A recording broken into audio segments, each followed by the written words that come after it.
Welcome back, everyone, to Red Spotlight. Yeah, we're still here. I'm Alexis Soto, and I'm joined by, as you can see, David Francisco.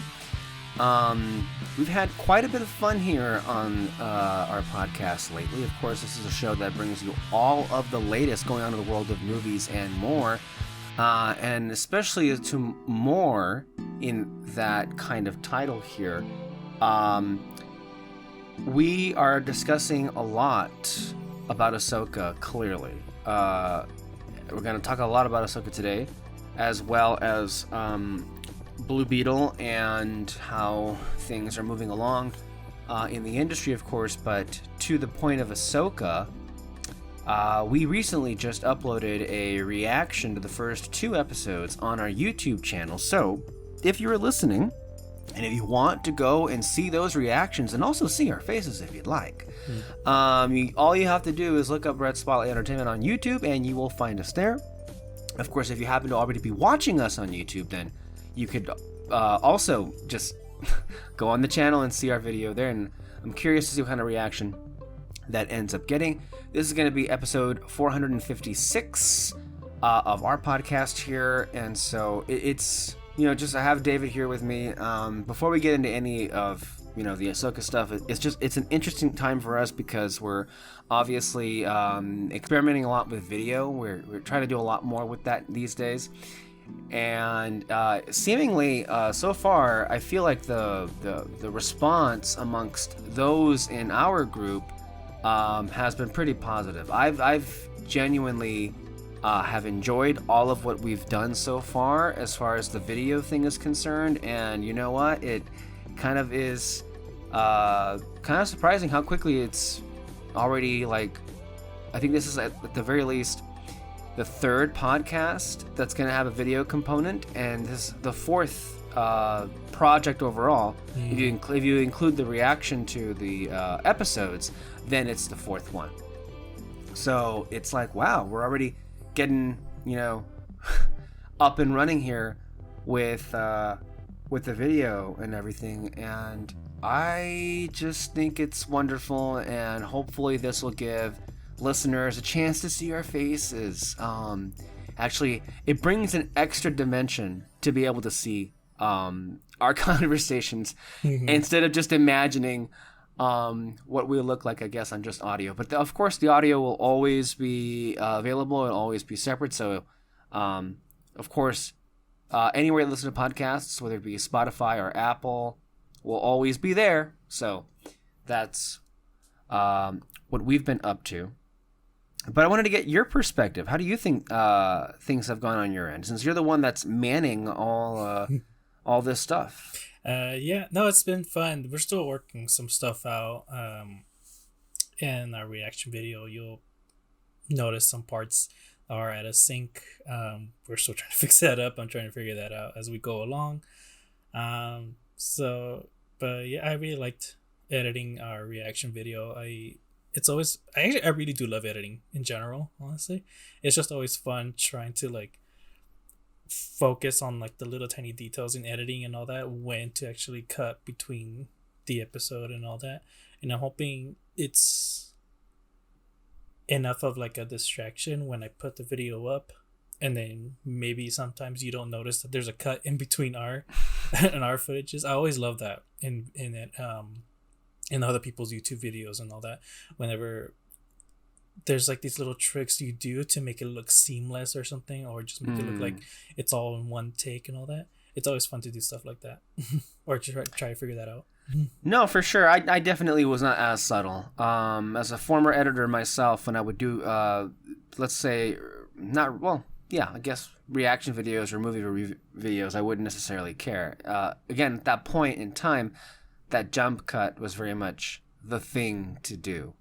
But of course, as times change, so does the style. And so for my money, I really enjoy how it's been looking like and where we've been. And I definitely do appreciate you being here to do that, because if it wasn't for you, there really wouldn't be anybody else available to do it, because quite frankly, we barely have the time to even be here as it is. Yeah. A lot of us are just so damn busy. That thing that kept Peter away for a long time, it's back. And from what I've been told, it's worse than ever. So yeah, it's rough, and it's especially saddening because we've been talking a lot lately about how much we've enjoyed getting to go see old movies again. And this weekend, if any of you have the opportunity to do so, though I understand, of course, but by the time this is even uploaded, maybe it may not even be the weekend. But the point is, Jurassic Park is celebrating its 30th anniversary, and it is back in theaters. They were showing yesterday in my theater, and I didn't know. I mean, of course they were showing it in your theater, but of course.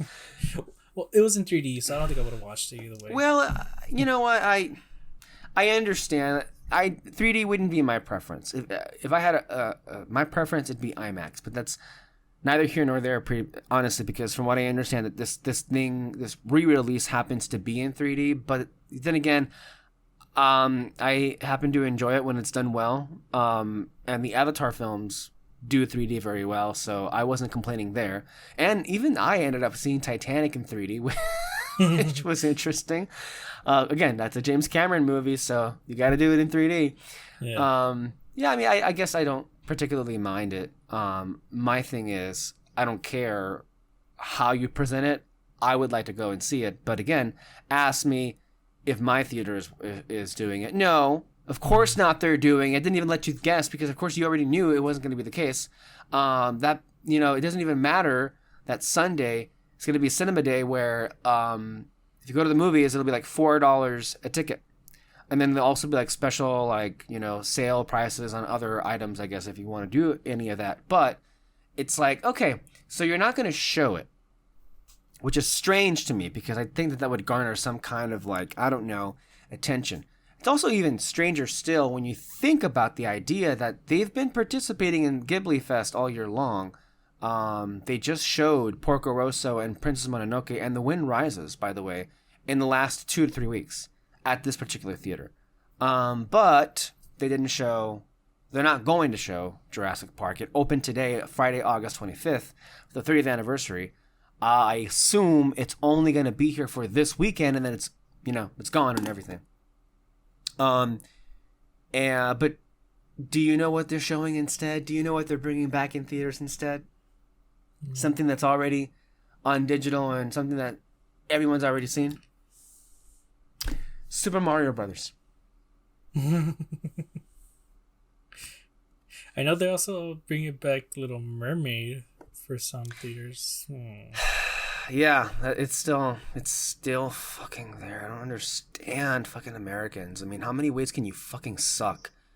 Of course, one of the ways you can continue to do so is just by supporting the wrong fucking movies. I mean, hey, I think I also saw that Spider-Verse has come back, so I'm not going to complain about that. That's something. But, I mean, it's the 30th anniversary of one of the most infamous films of all time, and you're not going to be playing it? Mm-hmm. The same way they didn't play E.T., they didn't play Jaws for their anniversaries last year. It's like, whatever. I shouldn't be complaining. At least my little Cinemark did play Fabelmans. But for like a day or 2 days. Maybe it was for like 3 days. Because, don't get it. Don't get it twisted that it was so devastatingly unpopular that they dumped it after a day or two. No, what happened was it, of course, wasn't even it didn't get a run here because they said they have a thing against Spielberg movies here apparently. The only one that they actually played here, I think, in recent years was West Side Story, and of course, no one saw that, so you know how that story ended. But they played Fabelmans here for I think a weekend when it was the week of the Academy Award nominations. You know that thing that some theaters do this when if a film is nominated for Best Picture, then they'll screen it. So I think at Cinemark here they were playing Fabelmans as well as Everything Everywhere All at Once. And I think also Top Gun Maverick. I think those were the three that they picked, but they didn't play any of the other ones, I don't think. So, it's kind of a luck of the draw. as to how that happens. But the point overall of the story is that we were supposed to go, but Peter can't anymore because, well, hey, life happens. I understand. Yeah. I'm not blaming him, but it's just it's unfortunate that that's what it ended up being. And we're gonna end up missing that particular one, but I'm sure there'll be more chances. I mean, and it's not the last time this will play in theaters. That's for sure. Mm-hmm. But it was the 30th anniversary. So there was that. So yeah, if you happen to, be around the movies, or if you want to go to the movies, this happens to be the weekend to do it. I mean, $3 is amazing. Especially if you live in an area, in a metropolitan area like most people do, where movie tickets are like $15+. Which is insane. Mm-hmm. Insane to me. Yeah. Like we still have like, on a good day, we still have like $9 tickets. Oh, yeah. That's cool. I actually haven't checked what my theater was showing on Saturday. Asteroid City. That was good. What the fuck? That's pretty random considering that Asteroid City came out on Blu-ray this week. Yeah. They're showing Castle in the Sky. I think I knew that one. I can't remember. Mm-hmm. Interesting. They're still showing Jurassic Park, but I'm gonna be busy though. I'm going to a comedy show. I'm gonna watch Gabriel Iglesias. Oh really? Yeah. Okay. That should be fun. Yeah, I'm excited. He's literally my favorite comedian. So. Really interesting. Yeah. Okay. It's hard to say who my favorite comedian would be. Sacha Baron Cohen is not necessarily like your traditional comedian. Yeah. He doesn't do stand up, but the comedy that he does is very real. Mm-hmm. It hits close to home. Like if you've seen his stuff, Borat, and if you saw the second Borat movie, which came out in 2020, still one of the funny. Did you ever see it? I haven't. You've never? Oh my God, man. The second one is amazing. Like, if you got Amazon Prime Video, yeah, it's on there. It was an exclusive on there, so that's where it should be. But no, it was so good. There are interactions where you're just like, wow, and it's him just basically unmasking America for what it's become. The uncomfortable stuff that we don't want to discuss. He also did this with a recent Showtime show called I think Who Is America? Or yeah, I think it was called Who Is America. And there've been so many clips that have been pulled from that. And again, part of his like talent is he gets dressed up in some kind of like disguise, and he always manages to like fool people. And in that show, he went into some like conservative area and kind of like tricked them into thinking this big new company was going to like open this tourist site, but then it grossed them out when they realized it would be a mosque. And what happened thereafter was so messed up. Like a lot of the comments were like vicious. And that comments from the community about the idea of Muslims coming into their community was like some of the most flat out and open racism I think you'll ever see. And there's just no other way to put it. And then on the comedic side of things, in Borat's subsequent movie film, he was able to get his co-star, I want to say Maria Bakalova, to trick former attorney to Donald Trump, and then also former mayor of New York City, Rudy Giuliani, to basically unzip his pants into what he thought was going to be a blowjob. And it was literally on camera, and it was in the movie.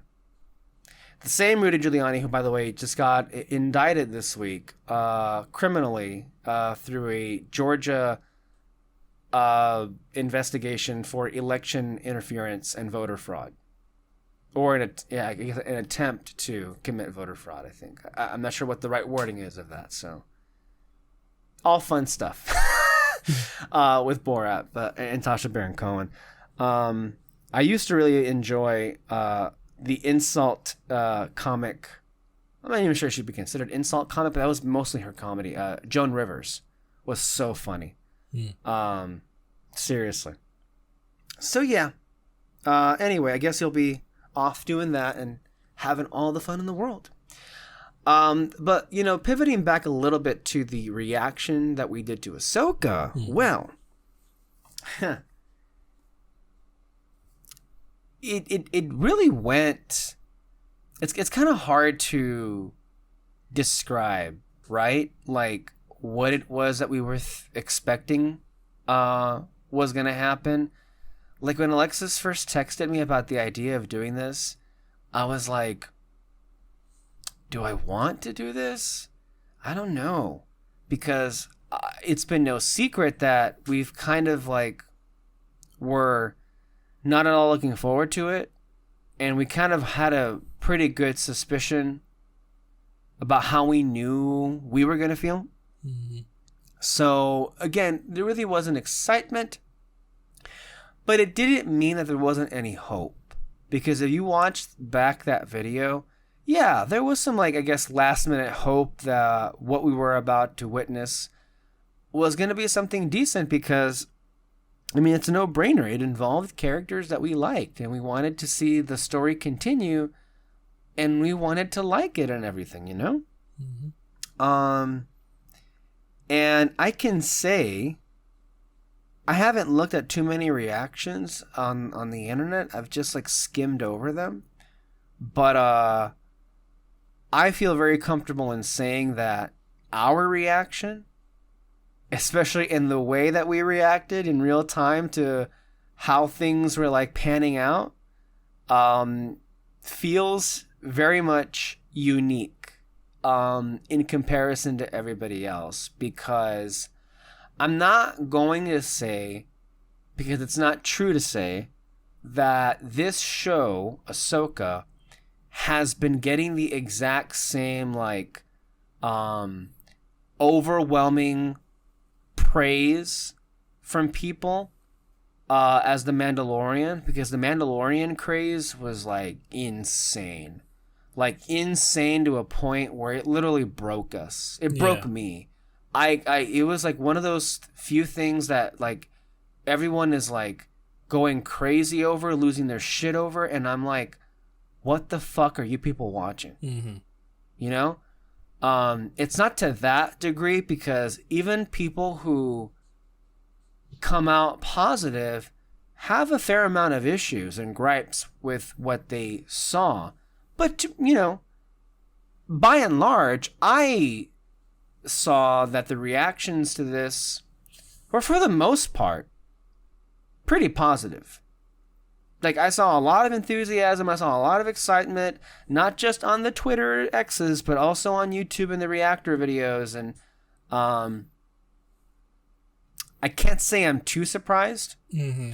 I would say maybe I'm a little bit surprised in that some people definitely were pointing out issues with it, but still, on the whole, they put a really positive spin on it. And I'm not here to question anybody's motives or intentions or authenticity, of course, because I don't want to be doing that. But it also is important to point out that for a lot of people that depend on popular shows to drive their own revenue, they kind of needed this, because it's been kind of a drought as far as this particular type of show. Because Secret Invasion was a complete dud. I'm not even talking about quality wise. I'm just talking about from any kind of interest on any level whatsoever. It drove no interest. No one was really watching it. Mm-hmm. So for a lot of these channels, shall we say, they really need this to do well for their own personal stakes. So, and people should, be well aware of that. It's the same way of saying that, well, of course the Democrats right now in particular Joe Biden, are trying to find ways to, harden or lessen the hardship of student loan repayment because they know that they need them to win and everything, right? So it's like, it's by and large also saying that politicians, for the most part, depend on, shall we say, certain financiers to live, in a sense. So, yeah, I know that's going to make it seem like I'm like, doubting these people's reactions. I don't doubt their reactions. I think they're perfectly genuine. Like, I feel like they enjoyed it very much. No, yeah, it's easy. I mean, it's totally fine if you enjoy it. There's course some things I enjoy, but I can tell they're pretty bad. I have some small things that I enjoyed as well. Mm-hmm. And I feel like, and I'm sorry to interrupt you, David, but I have to point this out. Like, and I feel it should be fairly obvious. Like, if you're watching or listening and you happen to enjoy this show, congratulations. I'm happy for you. Enjoy it. Don't let whatever I say or anybody tells you to not enjoy it, because I've been in that place before where like I click on a negative review and it kind of like, dampens down the mood. I get it. I feel it. If you don't want to hear it, I get you. You're more than welcome to click away. Mm-hmm. That's how it is. Mm-hmm. So like, that's the thing that's so disappointing about the Ahsoka show is like I remember one show I reviewed was the Willow. Like I said, it's not a good show. Like there's some major problems with it, but I had a lot of fun with it, with the characters, with the story even, and some of the action. Like it looked really cool. Some of the visuals looked really cool, especially like in the second to the last episode. I can't remember how many episodes were there, but there was a lot of cool stuff with it. I just don't see that with Ahsoka. Like the fights aren't that great. They're kind of boring. The only moment in the show that I was like, oh, that was interesting, was when Ahsoka went down that hole and like opened up another one to like drop down the droids. Like that was cool. That was pretty creative.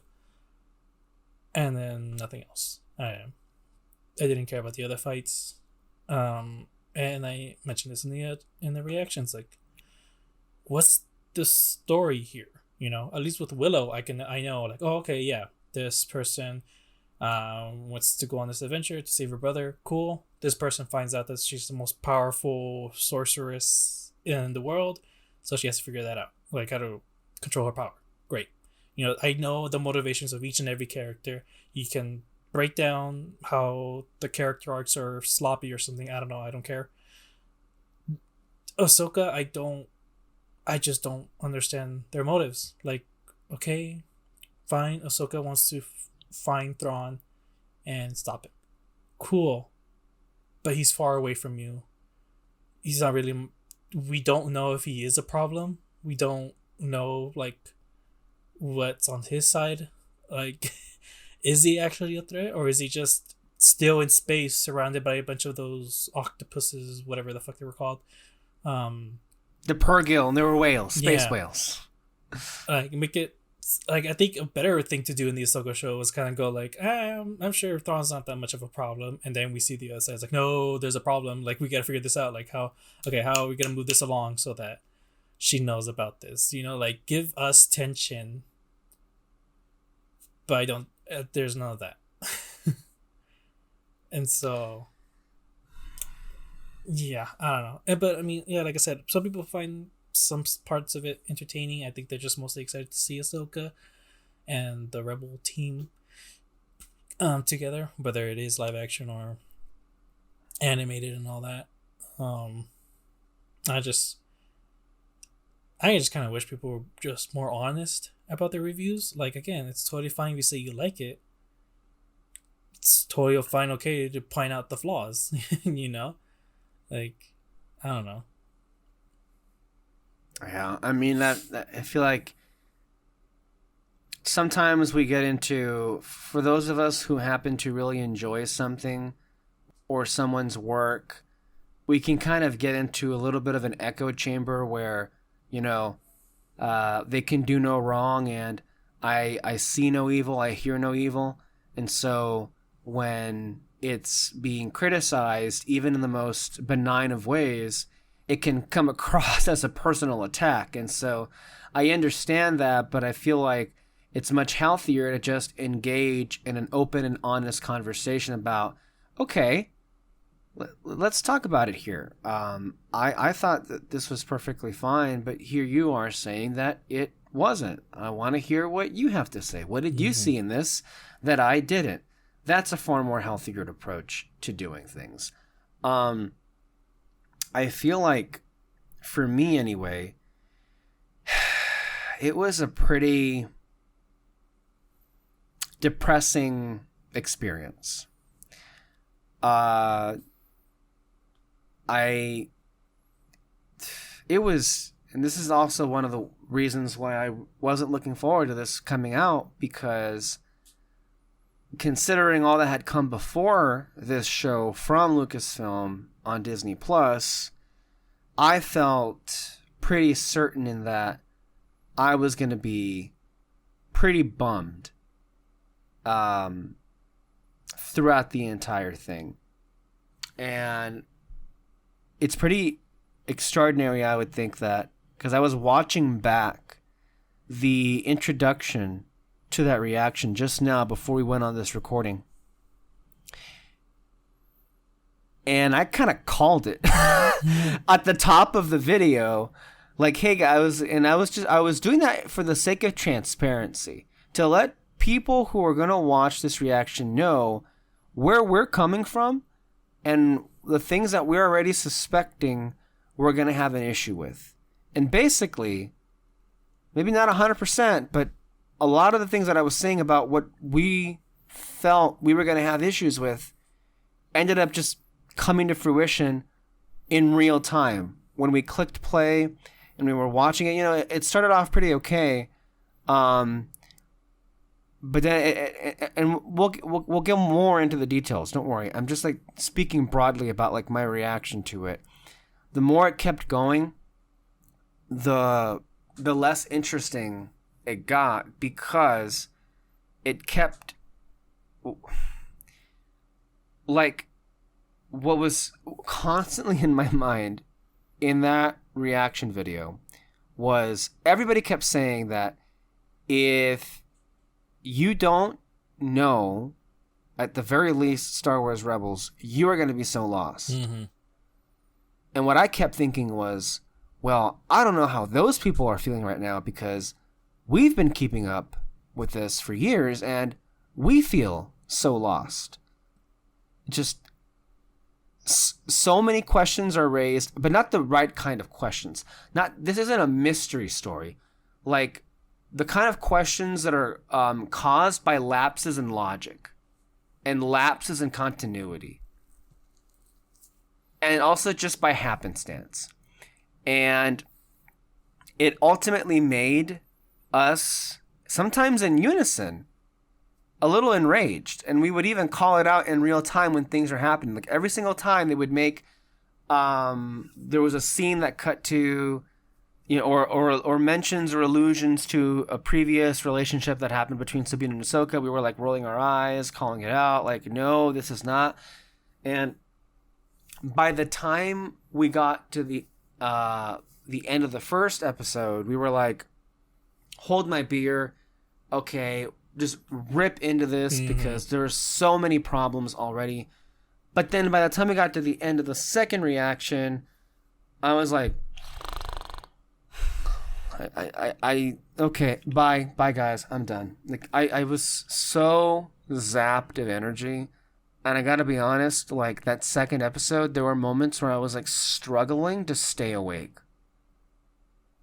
Like, it failed on just about every level imaginable to get my attention. And it makes it even more sad that it involves characters that I have loved for quite a long time now. And it just feels like I'm watching the thing that I love be killed in real time. I know that seems a bit dramatic, but it's like it never stopped doing that. Like, I feel like every single time they were trying to give insights into character motivations or background, it did not at all work with what was previously known and established of these characters. And they, as you mentioned in the reaction, this isn't the first time this happened. Mm-hmm. This continues to happen in all the Star Wars shows. Like, and again, this is coming from these makers, by the way, these filmmakers and these story, and these writers, they're the ones who supposedly keep track of the canon and are the so-called experts in this, and are hailed by such by fans. And yet, and again, we're not canon sticklers as far as like moments or events. Where I do care about canon is where it comes to the characterization, when it comes to who characters are and what they stand for. And so many times now in the Mandoverse live action space, we have just been shown faces that we've seen before, but they're like completely different people. But we even, which may be okay if at the very least they addressed that, but they don't. They pretend like they're exactly who they always were, and not like they've changed them completely. Like, look how much they changed no one talks about it as much anymore because, you know, the Boba Fett show was so embarrassing. But let's think before it that. But we can also even use that as an example. But let's look back to how he was presented in Mando Season 2. That Boba Fett is completely unrecognizable to the one that came before the fact. Mm-hmm. They're not the same person. And so where did all this development come from? They never show any. That's like what Peter was saying in the other podcast. They never show any development. They always skip ahead, or they pretend like they were always like this in the first place. Boba Fett, what, the bounty hunter that worked for the Empire was always a man of honor? Can you picture the bounty hunter that tracked down Han Solo being the marshal of a town in Tatooine and protecting and being a man of the people? Mm-hmm. And that show like did try to show you that he changed, but like it just it tried. It didn't succeed. It didn't succeed. It just didn't make any sense for me at all. I just didn't really care either. Like, yeah. I don't. You know, like, oh, okay, he gained the respect of the, what is it? No, not the Banthas. Was that what they're called? Banthas? Or the Banthas? Those are animals. Oh, okay. What do you mean? The Hutts? The gangsters?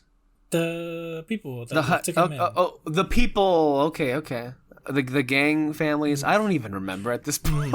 I don't know. Those ones with the big eyeglasses and all that. The tech look. Oh, those kids, I guess? Yeah, I don't know. Whatever. The people that took Boba Fett in, that's basically how he changed them and all that, blah, blah, blah. I just like...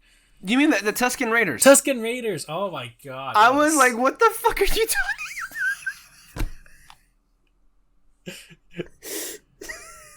I'm sorry. I totally spaced out, but like the people that took him. Oh yeah, the Tusken Raiders, formerly known as the Sand People, until that was a bit racist. But go ahead. Okay. Yeah, I mean it was. I mean, but then again, Star Wars is no stranger to racist stereotypes. Yeah. So look no further than Viceroy Gunray. Yeah, the Tusken Raiders took him in, and somehow he gained a heart or something. I don't know. And I don't know. I just none of it stuck with me. And I don't know. And I'm easy to like manipulate, I guess, in a sense. And it's in terms of television and movies. Like it's pretty easy for me to connect. I'll say this. When we talk about Blue Beetle, like that one did kind of affect me, like the way the family, like were and all that. Like that affected me. So I don't know why this one didn't. And it's just. I mean, I don't know. Just none of it worked. And look, that's just Boba Fett, who up until this point was a fairly minor character in this universe, right? I'll give you another example: Bo-Katan. Okay, at the very least, you can say maybe of all the characters that have been brought into the Mandoverse, she's the one that's been the most consistent. Mm-hmm. But that presents a different problem. How? Since, like, okay, between the end of the Clone Wars, and there's like 15 years already between the Clone Wars and A New Hope, and give or take, what? 7 years. Let's just say 7 years. So like 15 plus 7, what do you get? You get like 22, right? So there's like in 22 years' time, from the Clone Wars to where we first see her in Mandalorian, she's exactly the same. Mm-hmm. And she's still playing the same fight. And, you know, it probably is too much of us to ask for the writers and the producers to think of a far more complex and interesting storyline, but it would have been really interesting to explore a Bo-Katan that just moved on from, like, accepted her failure and moved on, especially after the fact that the planet was completely devastated. Mm-hmm. Like, I know that it means a lot to them, but I couldn't, and I know you and I think we're the only ones in our group to even watch Mando Season 3, but I couldn't have been the only one to have been thinking constantly, like, you guys are fighting over what? There's nothing left here. There's nothing left, and we don't know anything about their culture. Like, not really yeah. at all. And and the little we do know about their culture has been completely, like, twisted from what it was presented like. I know, like, on that show, they want to make them seem as very honorable people, but, like, Dave Filoni, the very first time we see the Mandalorians through George Lucas on Clone Wars, presented them as right-wing extremists. The Death Watch, I mean. Mm-hmm. House Vizsla was very much in Death Watch, and they were terrorists. They were killing their own people, basically. And they manipulated, they overthrew the democratically elected leader, Satine, by the help of gangsters and a Sith Lord, just so they can put themselves back into power, and they can return their culture from pacifists into violent-oriented. And politically, anyway, that was very relevant and spoke to a lot of extremist groups out there that have the same kind of wet dream of, you know, insurrection, of civil war, overthrowing the government because they're too, from their perspective, weak, and they need a stronger, more nationalistic approach. That's how it was presented in the Clone Wars. And then you go to The Mandalorian, and it's not the same thing. It's not the same thing. They don't bring that up ever. Ever. In her character. Ever. And how interesting would that have been? Like, she actually, like, talked, like, you could have made Mando the version of, like, the good version of Mandalorians. You know, like, he actually is honorable. He helps people in need whenever, like, he is around and all that. And then he meets Bo-Katan. And, you know, because of, like, what happened with her sister, because of what happened with her world, you know, she kind of, like, just stays out of everything. You know, she's off doing her own thing, doesn't care about anyone else. And they actually, like, grow together. And then how interesting would it have been if Grogu was actually, like, a person that can talk and can, like, show feelings and everything. Like, just, I don't know, either just make it like an older Yoda, whatever his species is, or actually just make it like a kid, or, you know, like, just put in a kid, and then they become a family together. You know, that's what I was thinking, like, the whole time in that finale when Grogu, like, saves him from the fucking fire thing. Yeah, I mean, like, if Grogu was actually like a grown up or like a little kid, you know, and then he saves them, Bo-Katan and Mando would have looked at each other like, oh my gosh, like, look at this kid, you know. Mm-hmm. But we don't get that. It's just all wasted opportunities. I mean, again, it would have been really nice for Bo-Katan to really grapple with her several failures. You know, her association with Death Watch, her initial victory with her alignment with the Republic, to retake Mandalore, but then again, the Republic became the Empire and then drove her out of Mandalore. Then again, before the outbreak of the rebellion in the Rebels timeline, you know, through the help of Sabine Wren, she reclaimed the Darksabers. She got all the houses back, and there was a war that happened off screen, which then resulted in the complete devastation of the planet. Again, speaking of like stories that would have been really interesting to see instead of just being told about, there is another example of something we really should have seen. Instead of just skipping over completely to tell a far less interesting story in a far less exciting way in almost every respect. But again, it's not just her, but I feel like all the other Mandalorians themselves should do some soul searching about the part that they played in their own downfall. And it's really sad how, and this is really telling how far removed the Mandos have become. Are from what they were. Is, you know, we talk about like they never bring up any of that whole like shit that went down in Clone Wars. More to the point, no one ever brings up Duchess Satine. Mm-hmm. It's like you would not even think she would exist. Yeah. She's never brought up, as if she was a leader of no consequence. She changed Mandalorian culture. She was like the leader of the neutral systems during the Clone War. Like, she was a big player. And yet...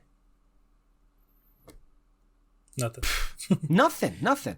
So, again, right now we're examining how all these characters were and what they have been presented as in The Mandalorian. So that's Bo-Katan. In fairness, she's the same, but that's also crap, because what person is the same for like that long and doesn't give up at some point? Like, they did not do anything interesting with her in that regard. And also, she looks exactly the same, but that's the age thing. I'm not even going to get there. Okay, so that's Bo-Katan. What else do we have? The next two would be pretty horrific in either way, any way you slice it. Well, Luke and Ahsoka. I guess let's go with Luke. He's just there.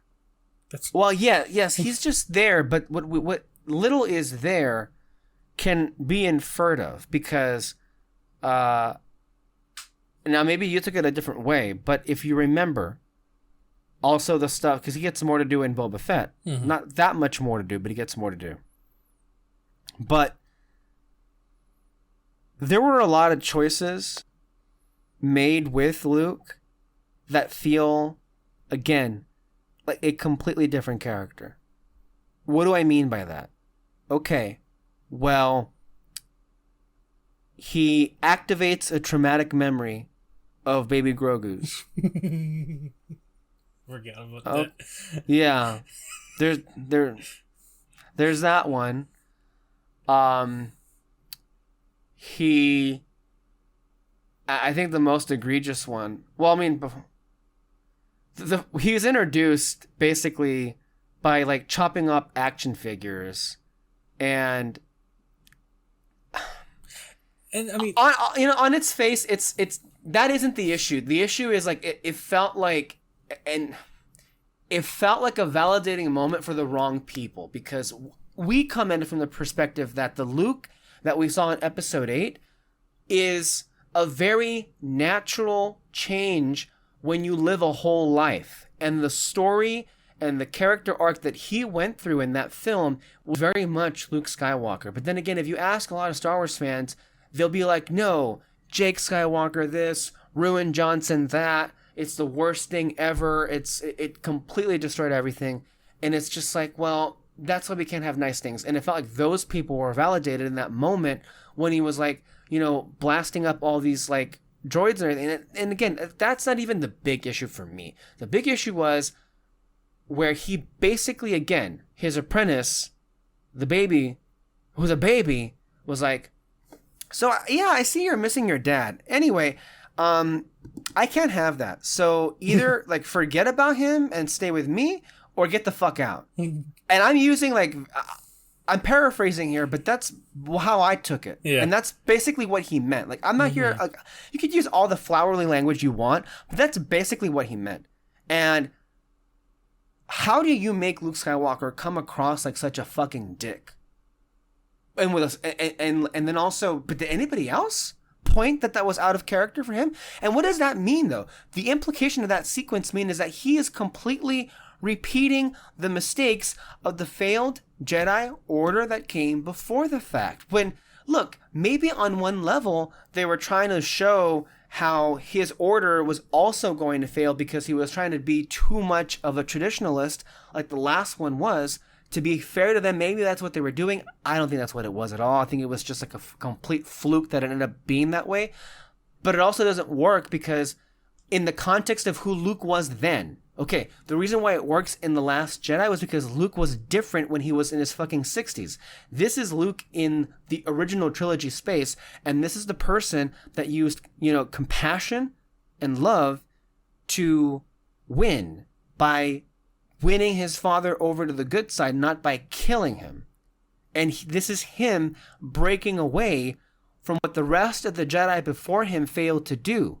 And so what does he do after that? The takeaway from that is, yeah, I'll just do it the way that it was done before. Because there was nothing wrong with that order, right? I mean, it wasn't as if there was like a 6 to 7 season TV show and like 3 films in this entire universe that were basically saying it out loud that the Jedi Order kind of needed to fall apart too. It was a tragedy, yes, for a lot of people, but the Jedi themselves played a part in their own downfall. They were a corrupt institution that constantly neglected the needs of the masses in favor of their own political credit in the Senate and in Coruscant. So Luke was like, oh yeah, I'm going to just go ahead and particularly continue the no attachments rule. The no attachments rule that, by the way, he didn't even follow to save the galaxy in the first place. Mm-hmm. Sorry, I cut you off, but I wanted to get that Luke thing out of the way with. Go ahead.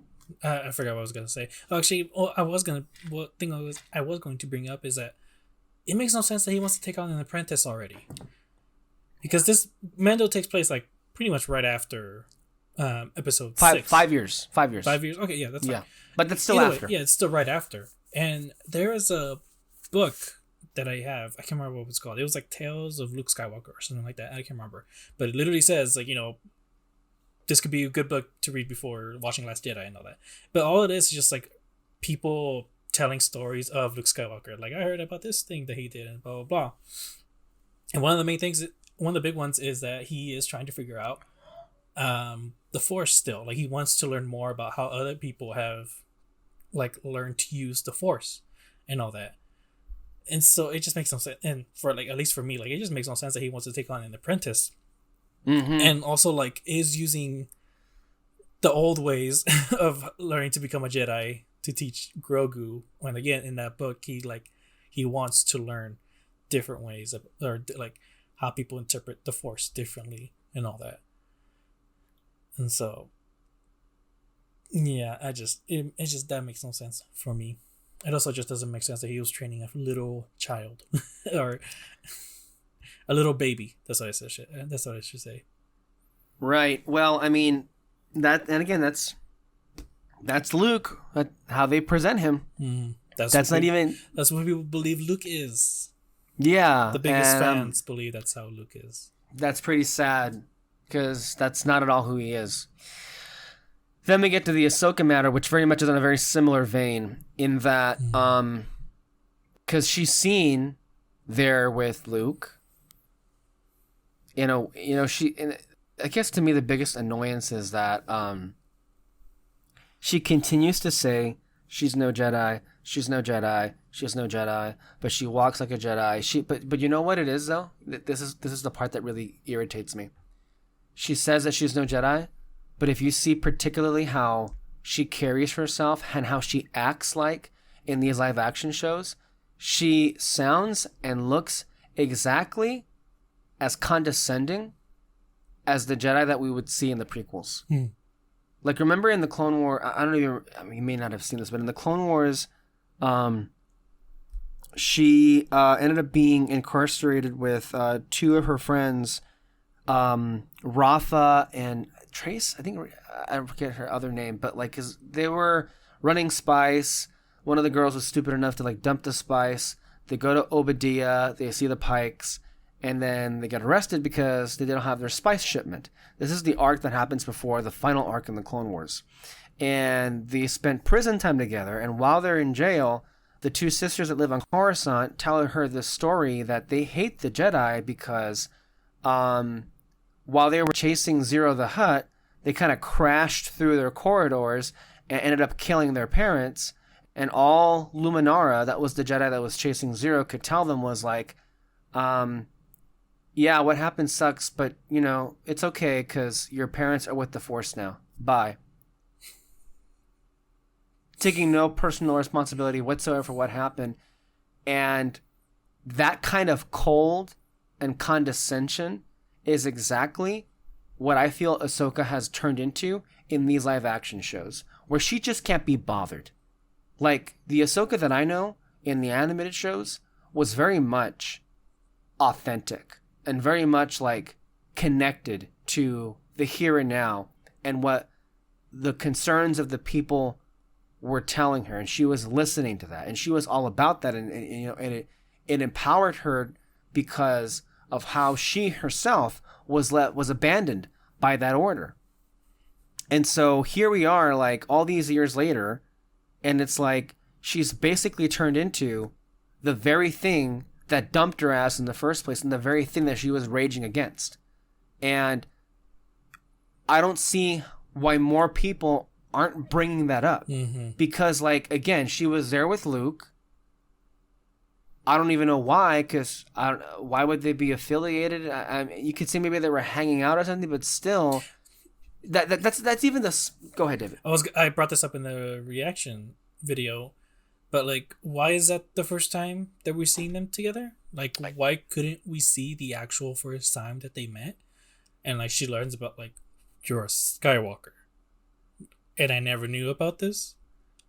Fucking Obi-Wan, you know, like she tries to look for his ghost form and all that. It's like, motherfucker, why didn't you tell me about this? It was a moment that we always had imagined in our heads about what it would be like for these two people to meet, and yet that's the way they chose to introduce it, as like, oh yeah, we already. Again, it's the same thing.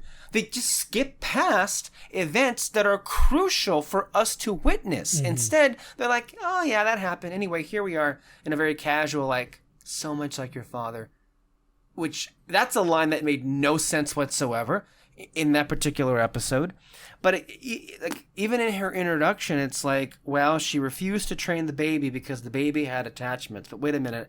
This all happens to fit with the character she used to be, where she would not care about attachments because it doesn't even make any sense to me, because she clearly on some level still blames herself, or used to blame herself, for Anakin becoming Vader because she walked away.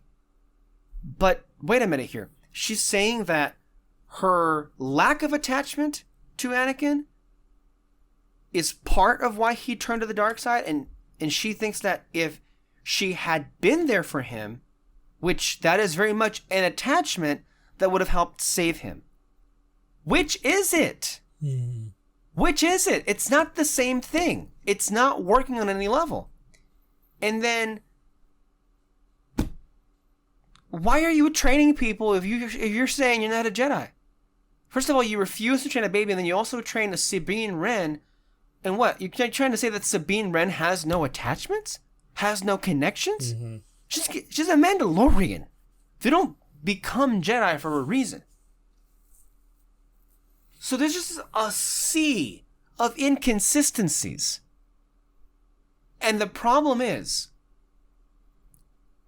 again, it would be one thing if the producers and the writers were, for one, telling an interesting story, but two, using that story to kind of explain the why these people are the way they are now. Mm-hmm. There's not any of that at all. They're just this way now.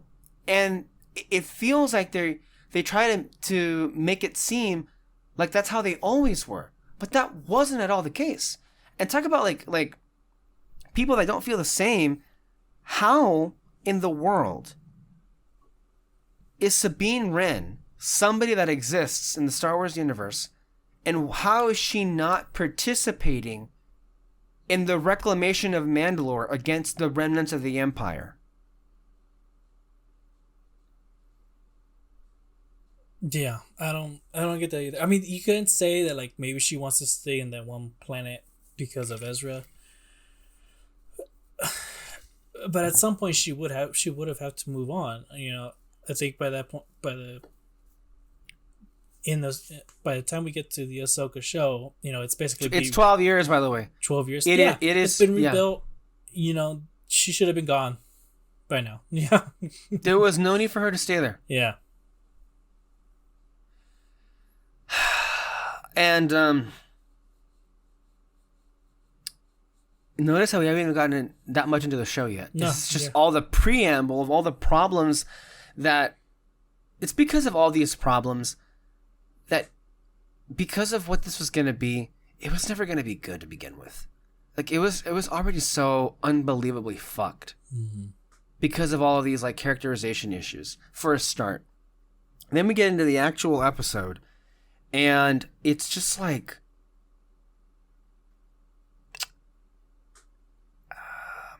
Like, again, it doesn't start off bad, but it is so slow. Oh my god, yes. Nothing really happens. It's way too slow. You need to get them moving, and like with 8 episodes, you need to fucking move. Like, I can't remember the last time. I know there are a lot of people out there who have such, destroyed attention spans that they'll call anything slow. And oftentimes I'm on the other end of it saying, like, you guys are like crazy. That wasn't slow at all. This was like really good. Mm-hmm. Or maybe it was slow, but it was still good. There's a difference, obviously, between the two. Yeah. But the point is, this happened to be slow and boring because nothing was really happening. There was a lot of scenes where, okay, Ahsoka's figuring a puzzle, or Sabine's figuring a puzzle, or they're activating a map, or they're just like looking at each other and not saying much. Yeah. Or they're not saying anything at all, and we're just like, hello? Yeah. Like, we're here. Again. What are you doing? The beginning part of it, I mean, I think we can just get into spoilers. Yes, Ahsoka. Yes, of course. The beginning of the first scene with Ahsoka, she's trying to figure out, okay, there's a puzzle here, I'm trying to figure that out. What you do is you put someone there that doesn't know the situation, and then you have Ahsoka explain. Like, we can't just look at it, especially because it's only just one room with carvings on it. Like, there's not much for us to see and to really understand what's in here. And so you need someone to explain what is that, And again, I said this in the reaction. Like, it might seem forced, but like, that's just what you do. Like, you just do that so that you can keep us entertained. Keep us in that moment. The only time you actually like make a scene with that dialogue that is around is when you have something like really beautiful to show off. Okay. But there's not really that in this, especially with not so great CGI going on. And so you don't really have that. And so this is what we're talking about in pacing. It's just like, okay, you want to slow, you want to you want to stay with these characters for a bit longer. Oh my gosh. Spider-Verse. That one is, I would say, slow at moments. But like I said, though, you have something beautiful to watch. That part with him and his dad talking, and then the tarps on top of like something. The difference is what we're watching is good. And good. Interesting in its own way. Interesting in the way that it's captivating our attention by just the beautiful art that's being on screen, but it's also important for the characters' moments. It's giving the characters themselves a moment to breathe, but they're also conversating. The story and the characterization is being put forward. It's moving somewhere. Whereas in this show, it's just like, okay, we get it. You're figuring it out. But I got that a minute and a half ago, and we're still here. Can we move on to the next thing? That's what it constantly felt like watching this. Mm-hmm. Yeah, You just basically said it right there. And so, yeah, it needs to move along. And it refuses at every turn. And then it refuses to do that. And then I didn't get a chance to really examine the VFX as much. I mean, I saw it on my laptop, so I feel like if I see it on my TV, I'd be able to maybe notice a little bit more of the volume or a little bit of like. I mean, it wasn't terrible. Mm-hmm. I didn't notice too many patches, I guess, here or there about that. To me, I mean, the characterization stuff, we can put that to the side for a minute. Just trying to examine all the other pieces of this. I think the dialogue is quite atrocious. What little dialogue there is in some cases, of course, because a lot of these characters just refuse to talk to each other at some points. I get that, but sure. But for the most part, the dialogue is just like, especially the dialogue written for these characters, it's not just pretty weak, and also just the delivery. Remember that? Yeah. Oh man, that's a different thing altogether. No, but remember that part in where Sabine wakes up after she got stabbed and all that, and then Ahsoka's like, "Okay, we gotta do this, blah blah blah. Okay, I'm gonna go and do that thing," and Sabine's like, "No, I'll go too." And she said, and then Ahsoka says, "No, you've done enough." And Ale reacted like, "Ooh, like, oh, like that's a diss," but you were like, "Wait, is that a diss?" Or was just like, is she actually being compassionate in this moment, and being like, "No, like you've done enough. You're good." Like, what's going on here? That's right. I forgot that. To be honest with you, when we were doing sometimes on my side it was cutting in and out, so I didn't hear. I heard like 99% of what you were saying. But every now and then there were some things that I didn't quite hear what you were saying, because it would like the Skype call wasn't working, because there was my computer was also recording audio and then also having Disney Plus open, which is a lot on this computer from 2015. So it's that happened, but I mean, yeah, that's a really interesting thing for you to have experienced. Us having very different reactions to that one moment, and that pretty much is proof that the flaw is in the delivery itself. But again, I was like, I could see why Alexis would feel that way. And part of me felt that way too. But I'm like, that couldn't have been what they were intending, right? Because the way that she delivered that line was like, what? Mm-hmm. And I don't mean to give her the benefit of the doubt. I mean, at this point, I'm pretty biased against her performance at this character. But I'm just trying to like be like, they didn't seriously do the whole, no, you've done enough. Like, really, Ahsoka? Is this? And I think John Campea, I shared some clips from people who were reacting on it, which I thought were pretty interesting to see. I think John Campea is correct. On this point, I think she did come across like an asshole a lot of the time.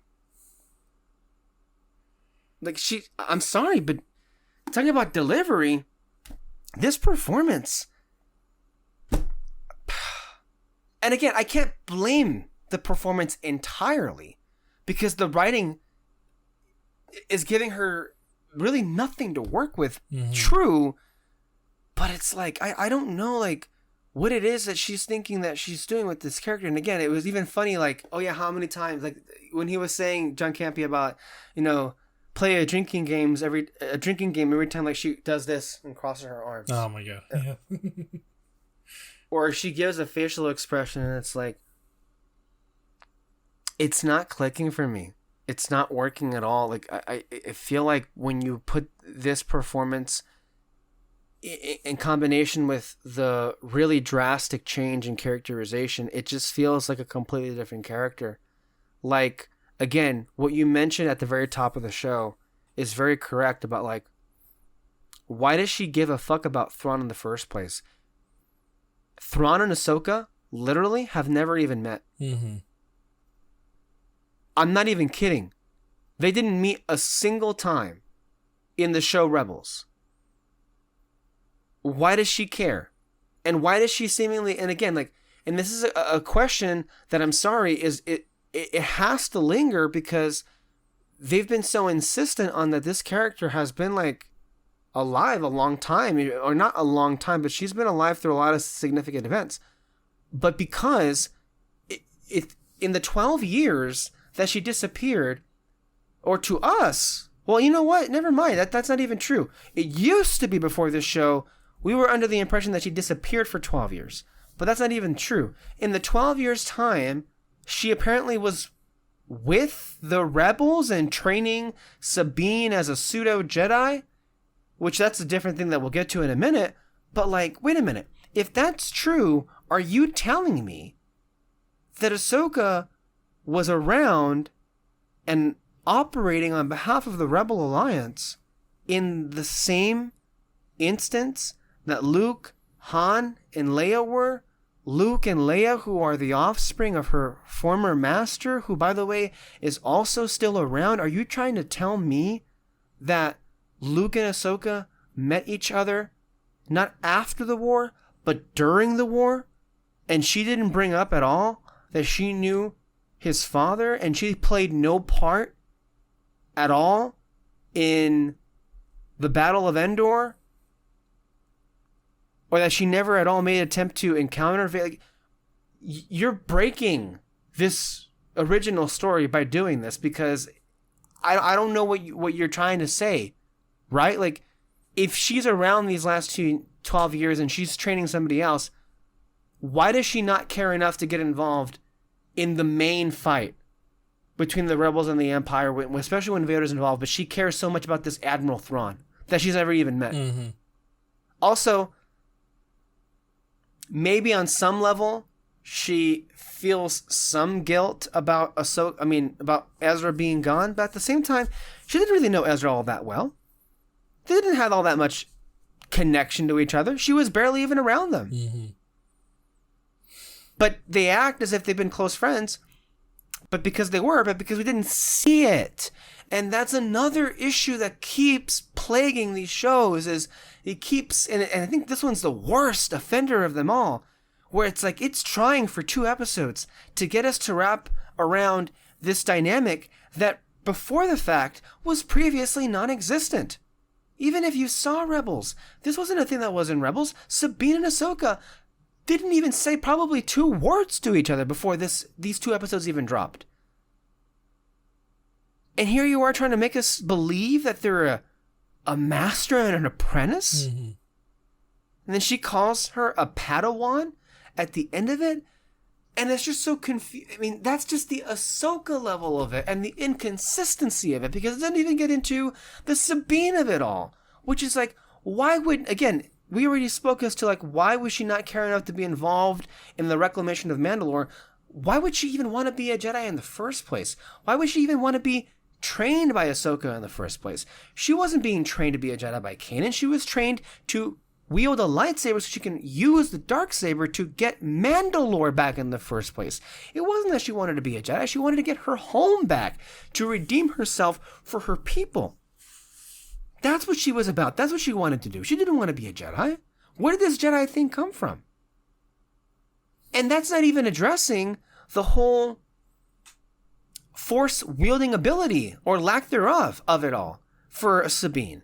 For our knowledge, she's like the first real apprentice or Jedi apprentice in this mythology. And Huang says it himself, who, by the way, maybe is one of the few good things about this show. Huang is there, and I like him, and David Tennant gets some great lines at least. But he points it out himself when he says to her, yeah, of all the Jedi, you're clearly the weakest when it comes to the Force. Well, because she doesn't have the ability to wield the Force. Now, I'm going to be charitable and give them the benefit of the doubt in this case, okay? So some people have been like digging up clips from Trials of the Darksaber, which was the episode where Kanan was training Sabine. And Kanan has this line, and he isn't the only Jedi to have said this. A lot of Jedi say this, but we never really know what they mean by that. And he said that the Force resides in everyone if they're open to it. Now,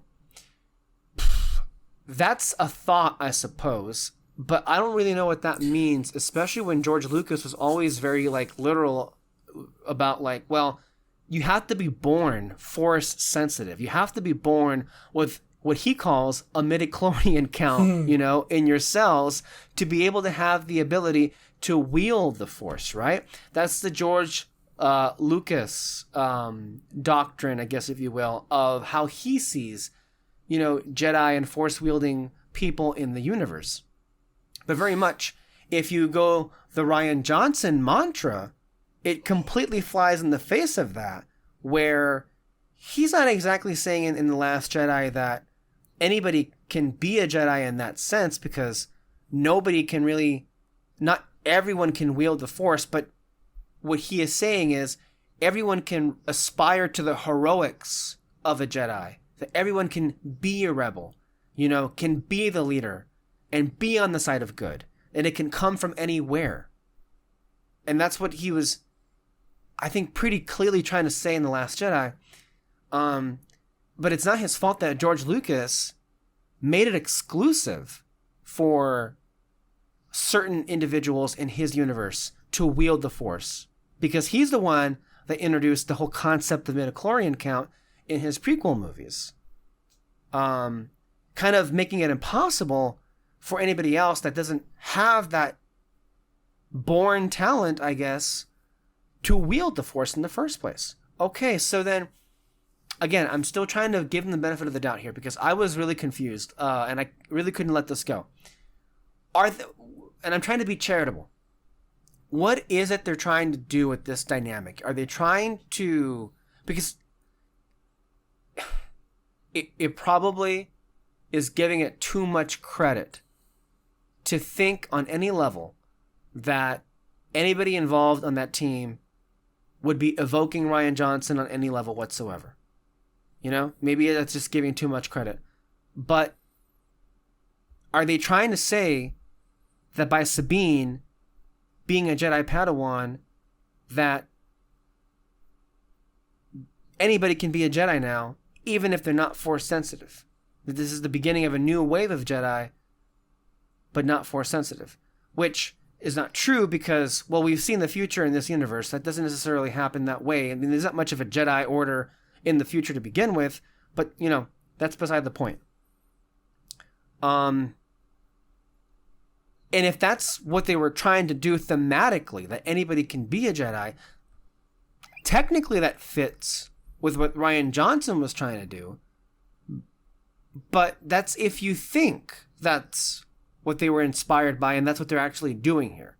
The other way to read this is, well, they literally had no idea what to do with Sabine, so they just thought, hey, let's just play with the fact that she's been lightsaber trained, and let's just make her a de facto Jedi, even though she doesn't wield the Force. Or are they are they teasing that she is going to be able to, at some point, wield the Force? I just threw a lot at you, David, because I've been trying to think a lot about what it is they're even trying to do here. Mm-hmm. Which, in fairness, that is the mark of a brilliant show. That brilliant in the sense that they're just brilliantly dropping the ball on everywhere you go, mm-hmm. because the show itself not only did not communicate this, but made no attempt to communicate what it was they're doing. No, yeah, you just said it. You said it, you threw a lot of stuff at me, and I literally can't tell you which one they're trying to go for. What is it that you're trying to do here? You have 2 episodes, and you should have been very, very clear. Why does Sabine want to be a Jedi? Or why does Sabine want to be trained by Ahsoka? That, I think to me that's the most important part. Just have her be kind of obsessive of Ahsoka. I want to be like you. You're helping people. You're powerful. I want to do that. Or maybe she does want to go back to Mandalore, but wants to learn something new and teach that to the new Mandalorians and all that, because all she knows is the Mandalorian way, and all she knows is war. But then you have Ahsoka, who is she's Force sensitive. She's in tune with nature and all that, with all living beings. She can learn something from this. And, you could have had and then you can have a character arc moment of she won't move stuff with her mind or anything like that. but maybe she'll somehow become a better fighter or something like that, or I don't know, or she'll learn. I don't know what she can learn from Ahsoka, really. But like you can that should have been very clear from the very beginning. And like I said, you threw a lot of stuff at me, and I can't tell you which one's which. Like, and I'm just trying to imagine this from the perspective of somebody who went into this not even knowing who these characters are, because we bring a lot of baggage into this show. Like we have a lot of information as to like who these characters have been, and you know what? That's part of the problem, or part of our issues that are created because of that, because they're so inconsistent. And but even to the let's say the average person that just puts this on, I don't even know how they would last, honestly, watching this, because it relies so much on you knowing who these people are in the first place. So much so, again, as we were just saying, they make no attempt whatsoever to establish who these people are and what they even want. Yeah. I really wouldn't have minded if these 2 episodes were just kind of like recaps of like who these characters are. Like literally just make this show for people who've literally never seen Clone Wars or Rebels. You know, and just make these episodes of like, hey, these are who these characters are. This is how badass this person is, and blah blah.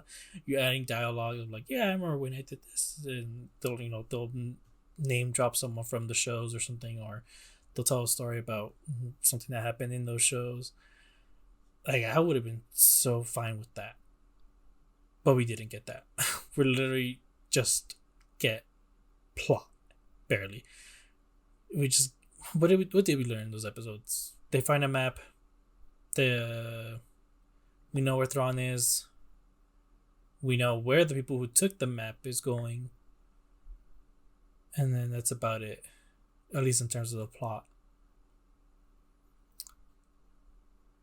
So, yeah. I mean, everything else that's there is just there. Like I was so like, you know, in my mind, like all the brain waves were just like entangling themselves, trying to make heads or tails of what we were just talking about, this whole Ahsoka Sabine thing, that I didn't even honestly give any attention at all to what was happening with the bad guys that we have here, because that in and of itself is another can of worms. So this, I forget what her name is, but the I guess the Dathomira witch. Okay, so she's a witch. Okay, she looks nothing like a witch that we've seen. Like, she looks nothing like that race. But okay, I guess she's a witch. Who is she? Why is the Dathomiri witch in line with the Empire, when she should know that the Empire was part of the reason for why, you know, her people were annihilated? But that's okay, whatever. But why is the Dathomiri witch a friend of Thrawn's? What? And then also, this, how does she know where Thrawn even is? I guess, like, he's fine, and I guess he gave her a phone call saying, okay, I'm okay. Yeah. But I'm gonna stay here for reasons that were not made clear. To somehow gain an army. I don't know how. Well, I feel I know, because I remember on this show years ago, Peter and I were reading about like rumors or about like what the animated version of this show was going to look like. This may very well have changed, but my understanding was wherever they were zapped into was in the unknown regions. And remember, that's where Thrawn is from. He's not from this galaxy, he's from that other galaxy. And his people are from that galaxy. And his people have an army. So it could very well be that it's his army, but what I remember reading, though, was that the Chiss people, that's Thrawn's people, were themselves fighting their own war with a different race of people, which is like the Skrulls and the Kree, basically, if you think about Marvel in that way. Although How the fuck that plays into whatever's going on here, I don't know. But again, that also could very well be, Peter mentioned this himself when we were talking about it through text, that, well, that very well could still happen, but it may be in the Heir to the Empire movie? But if that's the case, then all of this really feels is like, oh, this is just the prologue to Heir to the Empire. You know? Maybe in that way, I don't know. But either way. Okay, fine. That's just her, this character. Morgan, I guess. Is it Morgan? I don't even know. Then come in the people who bail her out. I guess it just seemed illogical, considering how often he used them in the animated shows, to assume, oh, they're just more Inquisitors. Okay. So I guess they're not. Because we do see one Inquisitor in the second episode. Marek, apparently they give him a name. I didn't even realize they gave him a name until after the fact. But he apparently is the last of the Inquisitors. But the other two, Balon and that other chick, they're not Inquisitors. Mm-hmm. But they're also not Sith, but they're also not Jedi. And Ahsoka also is not a Jedi. And it's kind of getting maddening to a point, because it's like, okay, if you are going to have Force wielders be something else, can we try and explore what that means, instead of them just literally acting and walking and talking like they're either Sith or Jedi? Because the bad guys here, they act like Sith for the most part. Balon is interesting because he was showing a bit of, I don't know if he has a sense of honor to him, but he also said like he didn't really want to kill Ahsoka, which is very not what a Sith would do in that situation. Like he felt kind of like, because he said that it would be a shame because there's so few Jedi left. But she's not a Jedi. No. She's not a Jedi either way. So it's like, again, like, in The Last Jedi, speaking of, you know, I guess there was, in between the time that The Last Jedi and The Rise of Skywalker came out, there was a lot of interesting, like, conversations being had about, like, what the future of, you know, light side Force wielders would be called. If the Jedi are gone, then what would this new order be called? And when the title was first announced, The Rise of Skywalker, there was this theory out there that the new Jedi Order would be the Skywalkers, which I'm not crazy about the name, but that was an interesting concept to play at. But then again, none of us had any idea how inept and out of his depth really J.J. Abrams was at being able to construct anything worth a damn. So that was a waste of breath at that point. But still, there were, I think Rian Johnson was also like saying some interesting commentary on Kylo Ren's behalf about, you know, letting the past die. And Kylo Ren wanted to move beyond the Sith and the Jedi, but then again, he very much was still on a rigid dark side point of view. My thing is, can we if we're going to be insistent on having these Jedi, Sith, non-Jedi, non-Sith characters take up a lot of airtime, you know, we don't have to have Star Wars shows be entirely about them. But if we are, can we use them to actually fucking explore what it means to not be part of either order? Because what we're left with here is like a bunch of characters that look like Sith, that look like Jedi, but they both claim they're not. Mm-hmm. Yeah. Anyway, yeah. And then also, I don't care about the bad guys at all. So in the first lightsaber fight, we have one dark side lady who I don't know and doesn't say anything. And then we have a character who I used to know, but often doesn't say anything either. And it was a fairly lackluster fight at that. And I'm like, I was just so bored. No, yeah, honestly, I don't even like the conversation anymore of like, what's the light side or the dark side? I know. I'm over it. I know, it's just kind of like, I don't know. I'm over it, really. Because really they ultimately they decided to do nothing with it, so they don't do anything with it. We don't know the difference other than just the Sith are bad. I really like.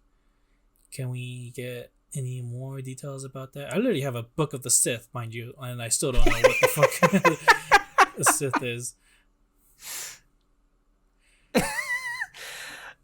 Yeah. It's... I feel like ever since episode 9, we have been inundated with like Star Wars events that are like completely absent of anything logical. That's the nice way of saying it, right? So many things have happened since that movie where it's like, what now? What's going on here? And then they refuse to go anywhere interesting with it. You're right. I understand that perspective. Why would we want to when they just continue? But I mean, I'm arguing, well, I'm interested if you're actually going to do something. Yeah. If you're going to address it, but you're not doing that, so let's just stop doing it then. Mm-hmm. Let's just like stop kidding ourselves. Like if you're not going to go into it at all, then stop fucking bringing it up, is what you're saying. And I understand that. And I would be of the same persuasion as well. If you're going to do nothing with it, then fuck it all and just be as you are. What else? So, they're at this Stonehenge-looking place that apparently was like built by people who came from another galaxy. Which, again, why? I don't know. Maybe okay. Maybe I'm harping too much on that. Little things going forward. Okay, so what was some stuff in the 2 episodes? Oh, also. It was really funny to me how I wasn't the only one to take this away with, but like, I couldn't help but think of Qui-Gon Jinn so many times because of, when Sabine got fucking stabbed through with a lightsaber. Mm-hmm. And then she like wakes up and I thought, oh, they're going to save her with like the force healing power, which I don't like, but okay, that at least would make sense. And it's funny how I was like, already like attacking it, but that would have been preferable to than what actually happened, which was, oh, she's fine. Yeah. It's just a bandage. And it's like she was shot instead of cut through. Little hole right there. And I'm like, wow. Man, poor Qui-Gon. They burned him alive. Yeah. Not alive, he was dead, but it's like, if that's all it took, what, he couldn't have held on? Yeah. And that's not him. There were so many people in this universe that if that happens, that's it, lights out. Mm-hmm. You're done. But now, like, again, this is just an internal thing that someone should have been speaking up about this behind the making of this show. Like, hey, we're kind of on our 3rd or 4th like character now that we've stabbed and they've somehow survived. Maybe we should stop that. No one's even acknowledging it. No one's bringing that up. That's really cheap. Okay. Oh, also, this is a side situation, and I guess you could say this is kind of like a loose connection to the events that took place in season 3 of The Mandalorian that were not related to Mandalore itself, because in Mandalorian season 3 there were some escapades into the New Republic on Coruscant and what was being done with the former Imperials, which I'll give The Mandalorian this. I wasn't bored with that episode. I was actually interested. But it did come across like a very pale imitation of Andor. Mm-hmm. And all I could think about was like, wow, if Andor had handled this, then this would be an interesting show to work with. In fact, I make the argument that once they wrap Andor, they should get Tony Gilroy to come back and do that show, basically, that would explain the fall of the New Republic. But I don't know. But then that would also give him the opportunity to collaborate again with Genevieve O'Reilly, who plays Mon Mothma, and see how her New Republic operates. That would be an interesting show, and I think a really good spiritual successor to Andor, if they were inclined and if they were interested in doing that. But something tells me they're not going to spend the money to do that. So there's that.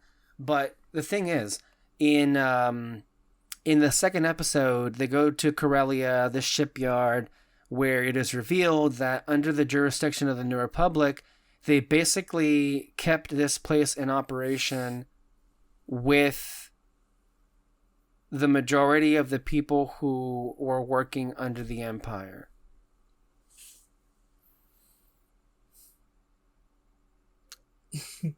The Empire, if in case it wasn't clear, the evil empire, as it was mainly called in the Star Wars films, right? They could not have been more stand-ins for Nazis than maybe anything else, like in a work of fiction. They're very much space Nazis. And in Andor especially, they've never come closer to feeling like Nazis than in that show. Especially when they brought in sadistic scientists to fucking like torture people in ways that were pretty horrific. So, I mean, that's what Sith are. You know, they enslave the galaxy at their own, you know, at their own leisure and everything. So, here's the thing. Why would you allow many of the people who, I understand they had a line in there to explain it away that, oh, well, I mean, we didn't really have a choice because this place wouldn't be operating if it wasn't for us. This particular galaxy far, far away has at their disposal something that I don't believe we do, and that is droids. Mm-hmm. They've got droids, right? I don't know. You're telling me that there aren't any more, like, abandoned battle droid factories? We found several of them in the Rebels show. You can't just go and look for them, boot them up, or maybe, hey, put in an order for, you know, battle droids.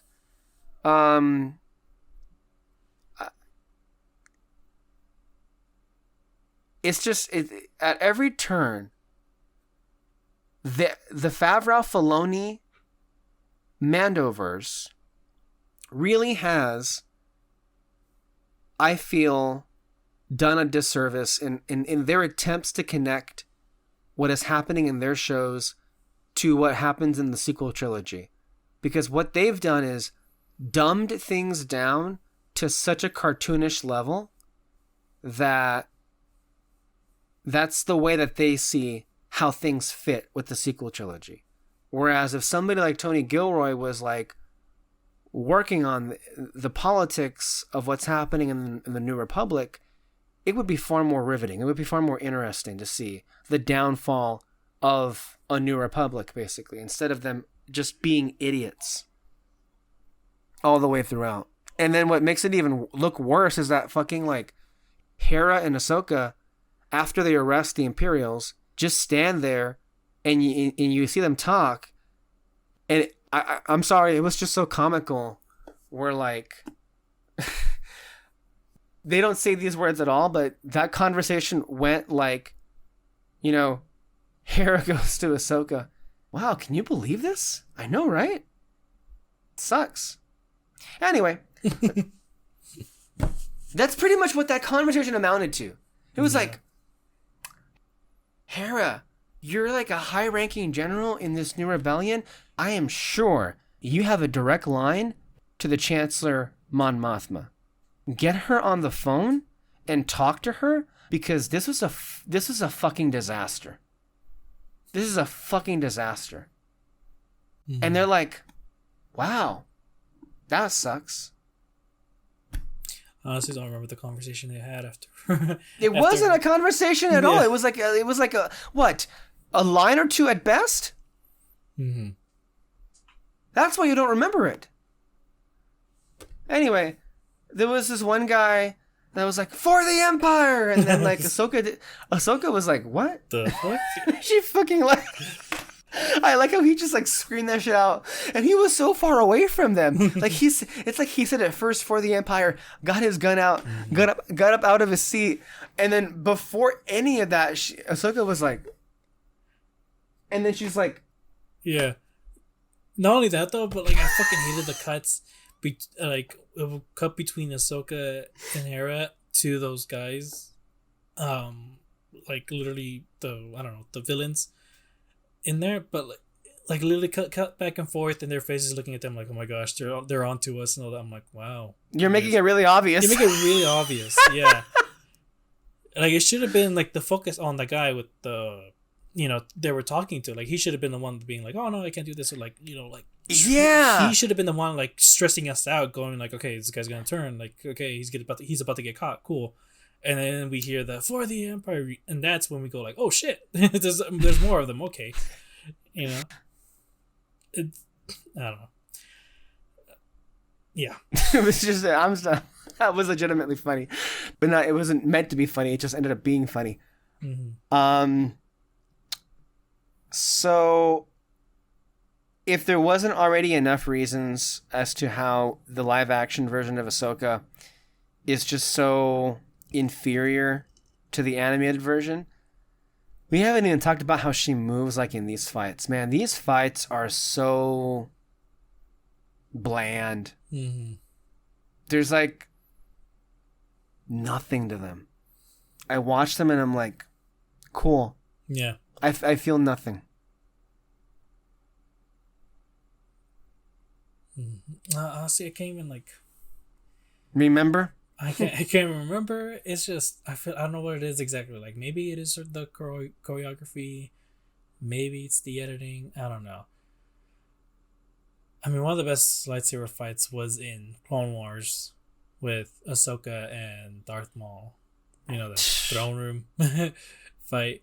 That one was awesome. It just looked visually cool. It looked, you can tell it was choreographed, but, like, but it didn't feel like forced or anything. I don't know how to explain it, but, like, I don't know. It just looked great all around and all that. And there was some stuff going on around them that looked really cool too. And this one's just bland, boring, flat, really. And it's like Ahsoka's an amazing fighter. Like you just mentioned with her duel with Maul. I mean, what about her duel with the Inquisitors and Vader in the Rebels show? Those were incredible fights as well. And yet you look at her here and she moves so slow. Like, we've seen her literally wipe the floor with so many challengers. An Inquisitor should be nothing to her. And yet she was looking like she was just, like, having a hard time with one of them. Now, it's come to our attention. Maybe they're trying to sneakily say that Inquisitor, there's a lot more to him than we know so far. I don't know, I guess. Yeah. They didn't seem to really care or pay that much attention to that character at all. I mean, to me, it was just like more cannon fodder. Mm-hmm. If anything. But, like, I don't know. I don't like what exactly is the end of this? Where is this going? Like, what, Thrawn gonna bring the Empire back? Is that what he wants to do?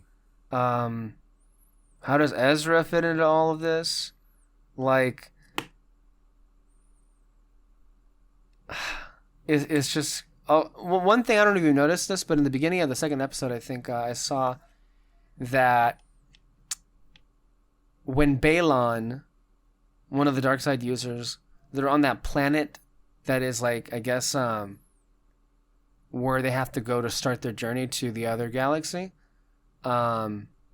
He looks at the sky. Did you see something moving in the clouds? No. So there was a noise, and moving in the clouds is one of the Purgil, the space whales that jump through hyperspace, which would indicate that they know this is the way to travel to the other galaxy. So it's like, I didn't catch it myself, but I saw some, video of it, and like they were like, "What? Where?" Yeah, and like you have to be looking like really carefully, but you do see the shape and the noise that it makes, and I think Balon is looking at it, as he looks up into the sky. That's cool. So, yeah, but it also brings up another interesting question.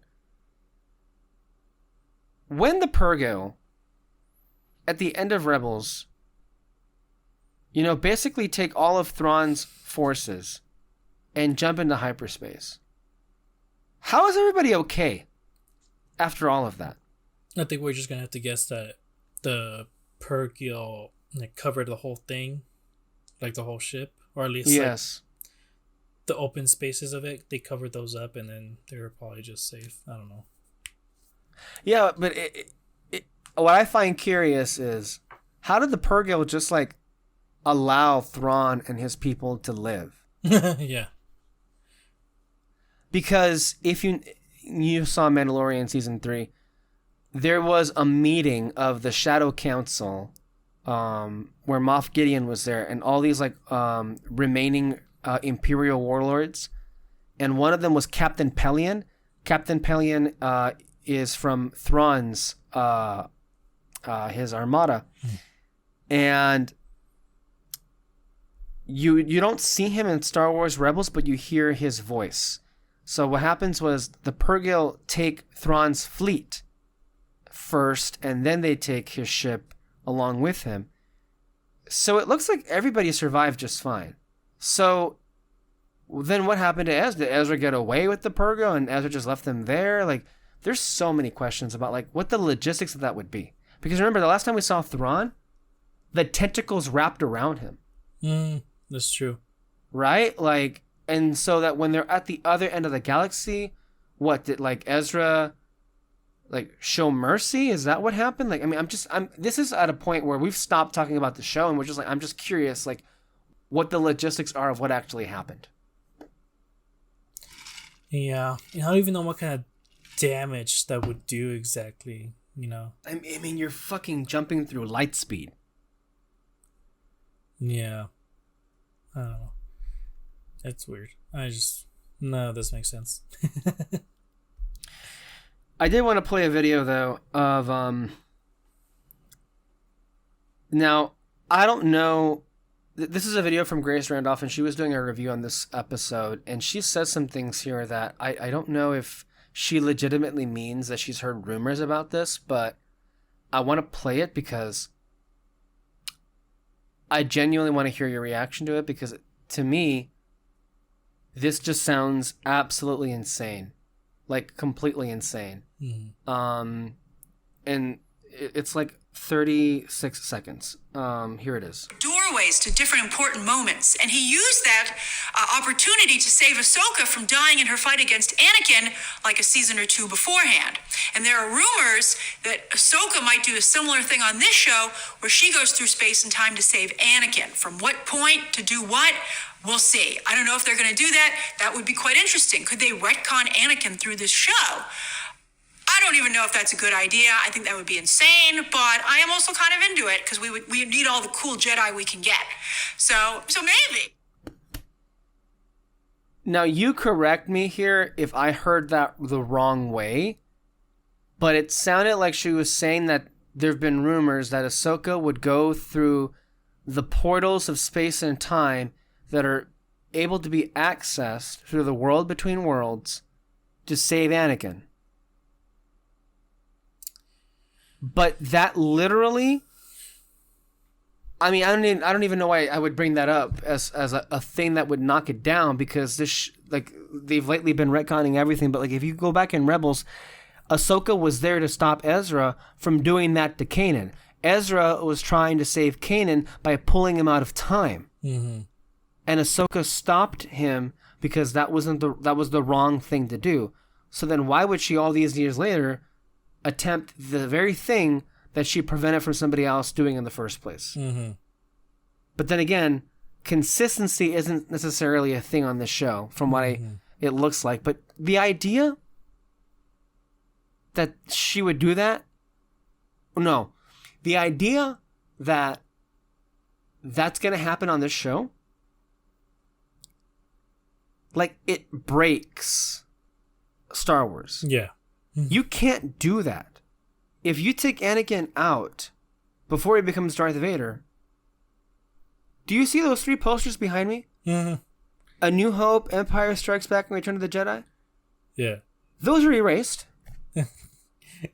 What do you mean? Unless the rumors are there's going to be a scene between Ahsoka and Anakin in the World Between Worlds. Maybe she does pull him out, but then she pushes him back in, or he pushes himself back in. Hayden Christensen is in the show, right? Is he? They said that he was involved in some way. Oh, okay. That's interesting. You say that now. You say that now. Your thoughts on any of these ideas? I mean, I hope none of them happens. I remember when we saw the finale of Rebels, and you see that moment where Sabine, she's looking at the mural, she turns around, she sees Ahsoka, and we see her in a white cloak with the big staff. And our first thoughts was, oh dang, she's like gained some wisdom here or something. She's like, like we thought, like, oh, okay, she learned a lot of, she must have learned a lot about the Force, because that was my theory, is that when Ezra pulled her out of time, she wanted to hide away because technically she should have been dead. That was one of her reasons. But then also because it was the Emperor who like also wanted to like gain the power, I guess, of those World Between Worlds and all that. And so I thought, oh, okay, maybe she wanted to learn more about these kinds of things, of like this whole World Between Worlds, or any other type of like mystical objects or pathways. She wanted to learn more about them so that the Emperor doesn't get his hands on them and all that. Like, that's what I thought. Really? Okay, that would be something. Yeah, but none of that happened. Clearly, the show just says that she was just. Or maybe it did, and we just don't know about it yet, because apparently that's how this show works, right? Is things just happen all the time, but we didn't know about it until they tell us that it happened. Yeah. And so, if you say that, if that theory is true, that she does find another portal another portal to the World Between Worlds, and pulls him out, to me that just doesn't seem like her character. Like I said, I think she's trying to. But like, par for the course, right? The course, with this show. Yeah. So yeah, I wouldn't like that at all. Even if it is just like she sees them to meet him or something. I don't know. Yeah.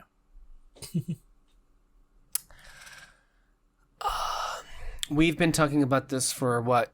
2 hours. Oh my God. I didn't realize it was that long. At the end of the day, though, I really do just feel bad, because this ended up being quite poor. Go watch Andor. Yeah. Moving on from this, though, we should talk about what's going on with, and this is related to Disney Plus in a way, and also in the Star Wars content on Disney Plus. So in our reaction video, we had touched on briefly that some pretty shocking news was announced. Well, first of all, that was preceded by surprising news that came out the previous week, where Disney announced that they're going to be putting out Prey on physical media, 4K Blu-ray and everything. And Prey, for those who are not aware of, was one of the recent Predator sequels. It came out last year, 2022, in August, I want to say, around there, or July, August time. But it didn't come out in theaters. It came out, it was supposed to, I think, be in theaters at some point, but then, or maybe it wasn't. Maybe it was always supposed to be Hulu thing. But anyway, I forget if it was in development when 20th Century Fox was killed by Disney or not, but I don't remember the timeline of that. But the point is, it ended up being a Hulu exclusive, a Hulu original.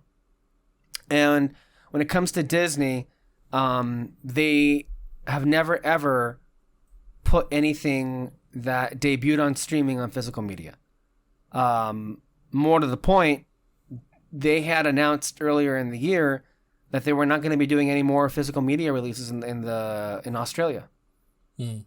They pulled out completely out of the game. So it was surprising to hear that, of all things, they were going to start doing it with Prey. And then what was even more surprising was the following week, it was announced that Mandalorian Season 1 and 2, as well as WandaVision and Loki, would be coming to 4K Blu-ray in the form of like special collector's editions steelbooks. And with, I think there were also rumors that they very much intend to also release more of their signature Disney Plus stuff that also would include, I know that Falcon and the Winter Soldier is the one that they have planned next. This is a step that is new for them to take, and one that I feel like it surprised all of us, and it seems to suggest that maybe it could suggest two things. One, maybe they do see an opportunity here to make a penny, or two.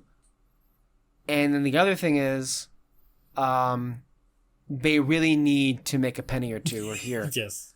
So that's where I come at it. You, David? No, yeah. I think they're just desperate now, and they realize they fucked up. Because I really do think that their physical media is what keeps making them money. Not only just the physical media, but also like re-releasing some of their shit into theaters. And so, yeah, I think they realized that they just kind of fucked up, and they need new ways to bring in new audiences into their Disney Plus, whatever. Well, I would even say they just need new ways to bring in direct revenue. And that's the problem with Disney Plus and streaming, is it doesn't bring in direct revenue. Not like that. Not how anything else works anyway. So they just need to make money. Yeah. They need to make money in some way, somehow. And this is like, look, in some ways, this was teased earlier in the year when Bob Iger was saying that they were taking another look at physical media. And it turns out he wasn't bluffing. And I'm curious to see what the releases look like. I know we have artwork for them, but I'm curious to see how they're received. But it is, definitely something that they're going to continue. I mean, that they're looking at seriously. And I'm curious to see how it performs, how it sells, and if they do more of that. Because if it ends up being successful, they may go back to doing that. Because, I mean, physical media was a big cash cow for Disney for a long time, for decades and decades. Like, how many times did they re-release their animated films, or their classic animated films, but with, like, different collection titles? Like you mentioned last time that you guys have the 2019 collection of Cinderella, which ended up being the exact same disc from the 2012 version of Cinderella. I own the 2006 DVD of Cinderella. And then Cinderella came out again this year, 2023. But this is the first true 4K restoration.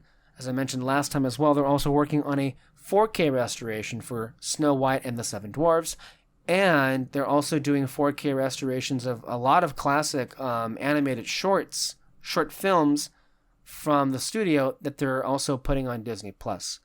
And they've been doing that, I think, throughout the year. So when you put all that together, it really does feel like they're seriously looking at this particular market as a means to make some real money. wherever possible, which is also just so surprising because, like, I mean, all of us are no strangers to physical media. We all have collected physical media, but we've all seen the direction this has been going for years now. Like, nothing more, even more so than theaters, because theaters are very much still around and they're still being profitable.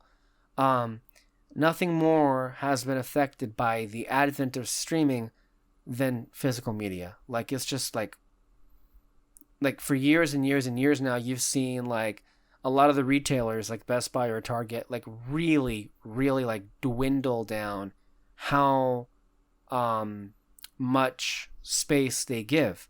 Like, I mean, we mentioned before, Best Buy used to have like prime real estate space on the sales floor.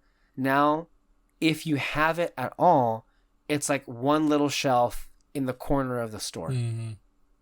And that's if you have it all, because I've even heard some Best Buys have just completely gotten rid of that, of selling any discs at all. Mm-hmm. And then Target, the same thing. Target used to have at least like 3 good rows, 2 or 3 good rows of all these, physical media discs. Now, it's just 1 row. Mm-hmm. Walmart is the only one that hasn't really dwindled it that much, but I don't know how much time remains until that change takes place, considering everyone else is doing it. So, yeah, man, it's interesting. I don't know if I'm gonna pick up any of these. If there is one that interests me, and believe me, there's only one of them, it would be WandaVision. Yeah. But if this does well, then we could see more of these come out. We might even see, I would imagine at the very least, the Star Wars and the Marvel ones would take priority. So that would mean they could do Boba Fett. If they do Andor or Obi-Wan, those would be interesting. They could also do Falcon Winter Soldier, Hawkeye, Miss Marvel, She-Hulk, all those shows, Moon Knight.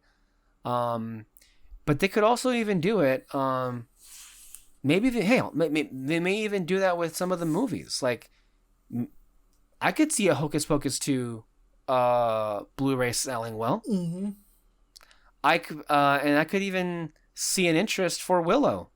They removed it from Disney Plus, but they could do like a home, media release, and maybe that'll do well as well. Mm-hmm. Who knows?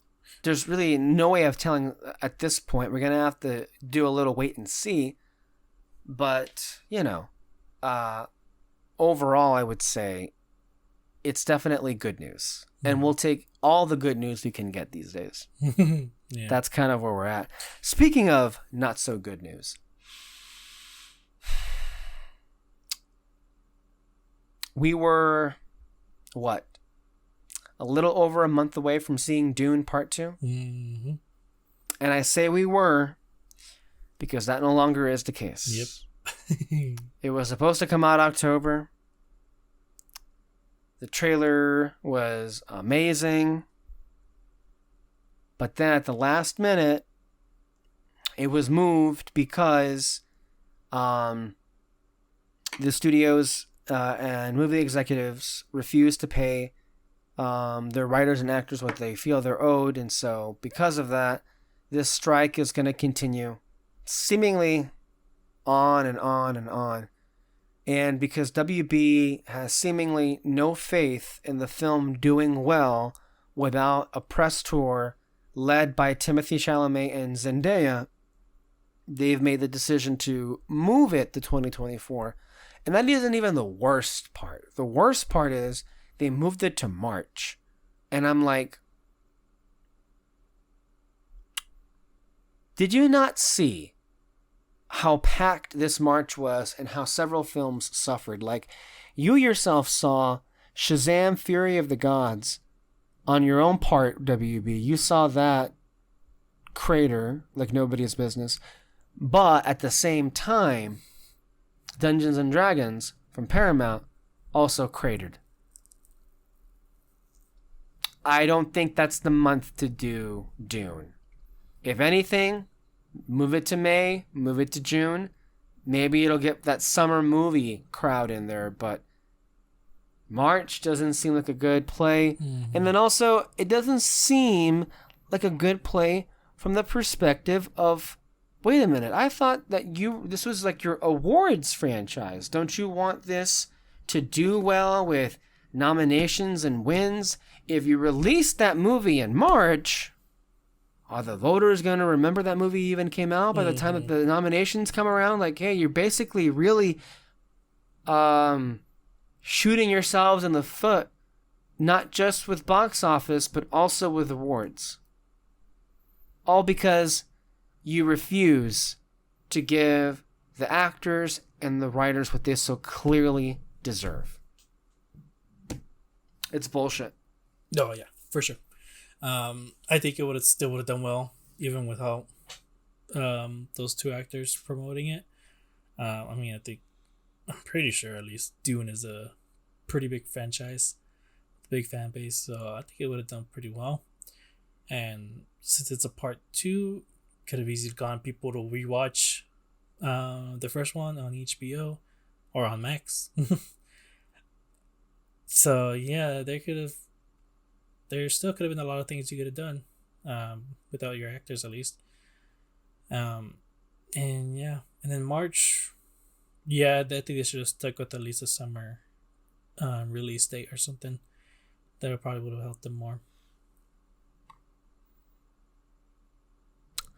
It's so disappointing because I was really looking forward to that movie. Yeah, same. And it also it felt like such a fall movie too, a fall season movie. Oh boy. Anyway, that happened. I'm quite curious, David. You have seen a number of Studio Ghibli films, correct? Yes. So last podcast with Peter, we talked about how we had gone to see Princess Mononoke in the theater. I imagine that's one of the ones that you've seen. Yes, I have seen it. Okay. How about Porco Rosso? No. Okay. Again, I'm very much a novice when it comes to Miyazaki. I've only seen 3, 2 of which were recently. Spirited Away, Princess Mononoke, and we went to go see Porco Rosso this last week in the theater, as they say. And I can very much understand how it's looked at as Miyazaki's lesser works, not because the film is what it is, but because I happen to really love it. So, of course, if I happen to really adore something, I feel like it automatically goes into this category of like underappreciation and not, as widely, cherished as some of the other ones. I was so endlessly charmed by this film. I think one of its stronger suits is its humor, but it also has, as you would imagine with any Miyazaki film, a lot of heart. But to me, it was a combination of different things. It has the vibe of a hangout movie, and I love those. I love those kind of films where it's not necessarily plot heavy. Mm-hmm. It's not that character heavy either, but it's very much like you enjoy the people that you're with, and you're basically just living with them. Mm-hmm. Very much like 2 of my other favorite films, The Fabelmans, and even more so, Luca. You feel a lot of Luca vibes in this movie. And interestingly enough, I didn't catch this, but Peter did. But remember, the name of this movie is Porco Rosso. The main character is Porco Rosso, and this is a former World War I vet. He flew airplanes, but then he was cursed. I don't know in the context of the synopsis if he cursed himself or if he feels he was cursed into being a pig because of how disgusted he is with humanity. That's just the background for that character, and that's the name of that character. But in Luca, the name of the town that most of the movie takes place in is let's see, Porto Rosso. Porto Rosso.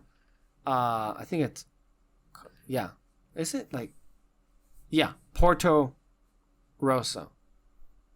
And then the character is Porco Rosso. So kind of a little bit of a connection there from what you saw. But you know, it's interesting because this is one of the, from what I read anyway, one of the few Miyazaki films where the main protagonist is not an adolescent. Mm-hmm. It's like a middle-aged adult. Yeah. And there's also some Casablanca vibes in this movie too. It happens to take place in the same time. This actually takes place, well, not necessarily the exact same one, but because Casablanca takes place in 1941, and I think Porco Rosso takes place in 1929, but it's very much before the breakout of World War II. It takes place in Europe, close to Italy, but not necessarily in Italy. And there very much is the rise in fascism in the background of this film. And Porco Rosso himself is kind of a fugitive because he ended up, you know, leaving the forces once, you know, fascism came into rise. And there's a lot of stuff that's kind of like bubbling underneath the surface of this guy, and like kind of like the trauma that he's going through that you don't kind of see at first, but I felt it was really powerful and kind of a special movie too, especially for its simplicity. I feel like a lot of people have this like idea that if a film has a very simple plot or not much of a plot to begin with, Mm-hmm. then that's kind of like a lesser film or not that great because it's not as intricately designed from a screenplay standpoint or from a design standpoint or on a scale standpoint as something like Princess Mononoke, for instance. It's not on that level, but just because it's going for different things does not mean necessarily that by design it is lesser or inferior, you know? Mm-hmm. So I don't know. I happen to really have loved the movie. We saw it that same day, and then later on I turned on Max and I saw it again. Now, again, I'm not saying it's the best movie in the world, but there was something about the movie that, you know, drew my attention back to it. And so we were lucky to be able to see it in theaters for my first time. And I thought it was just a really special movie at that. So hopefully you'll see it sometime and we can talk about it then. Yeah. Speaking of films, though, we're going to close out the show with this one, Blue Beetle. Yeah. And Blue Beetle is an interesting movie to get into because I feel two ways about it. I feel like this is one of the most, like, when it comes to all of the superhero elements, I'm going to separate that from everything else in the movie. But the superhero tropes, the action sequences, the plot devices, when it comes to just that stuff alone, it's okay. Yeah. It's not bad. It's just very generic. Mm-hmm. It's very been there, done that. It's exactly what you think is going to happen, happens. You've seen it before. It's mostly what's in all the superhero films. And again, it's not bad. In fact, for what it is like leagues above so much other crap that we've been exposed to these last, few years. So don't misunderstand me in saying that it was like terrible and stuff, but because it was, and it wasn't, it was done kind of quite well. Personally though, those moments were the weakest in the movie for me because I felt my attention just like, okay, well, especially when we get to the third act. Well, not all of the third act, but in the third act, mostly there are like fight scenes between two characters. And again, it's that trope of like, oh, it's the Blue Beetle suit, but the villain also has a version of that suit and they fight against each other. And it's in the, guess what? It's at night. It's in the dark. Explosions happen. It's like, seen this in my sleep. Yeah. It's basically the third act of Iron Man again. And it's like, okay. And that stuff is like, take it or leave it. Personally, I leave it. I would not want to watch or sit through that again. But that's the weakest stuff in the film. And even that isn't really all that bad. It's just by the numbers. The rest of it, though, is a whole like different conversation entirely, because it very much, I think, to me, is the first major live action blockbuster movie that really attempted and succeeded in capturing an authentic representation of a Hispanic Mexican culture family on the big screen. I don't recall on this scale of this genre a movie doing it any better than this.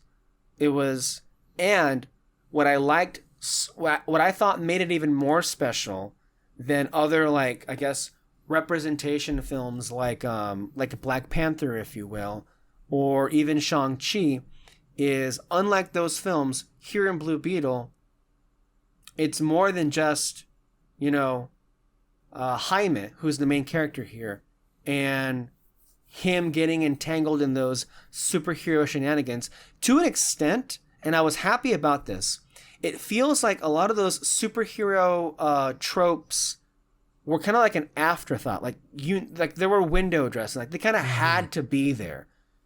And the focus, for the first time in one of these movies, was not on that, but on the main character and his relationship with his family. Like, I walked away from this movie not really thinking of, like, Jaime as being the main focus. I thought of his family being the main focus. And I was so happy to see that they weren't just around for, like, a few scenes here, to see what their life is like at home. I was so happy to see how much his family was involved in his life and how much they were involved in the movie to begin with. From the first, the second, the third act. Because a lot of these movies, we get introduced to them. They're not really characters. They're just kind of like there to show that the characters that we're focusing on have a family, and then that's the last we ever hear from them. But here, they're very much involved in the action.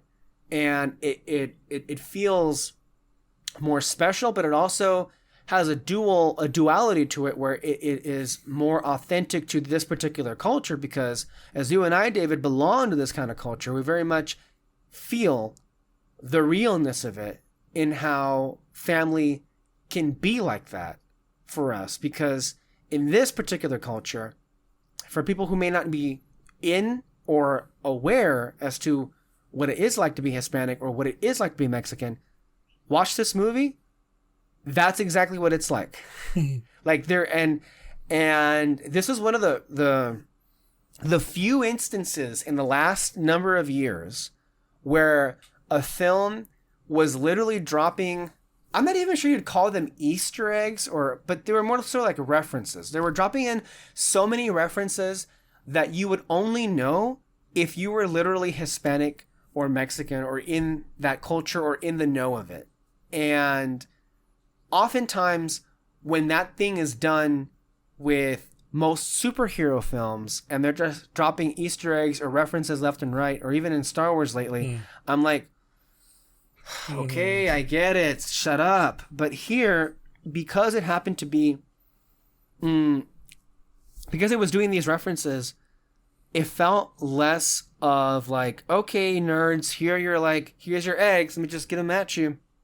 This felt like the references at some point felt like the main point as to what we're trying to do here. And that is a celebration of the culture, a celebration of the Mexican Hispanic people in a way that had never really been done before. You go to communities of different, colors and creeds and, of all sorts, and they speak to films that really meant a lot to them in terms of representation. Like for the first time, they felt like their people, their culture, their existence, their identity, their lives were being portrayed on the screen, and that they felt like they were being seen and acknowledged by society, by everybody else for the first time. That's why Crazy Rich Asians meant so much to the Asian community. That's why Black Panther meant so much to the African American community. In some instances, that's why Wonder Woman itself meant a lot to females and women who, you know, feel invisible.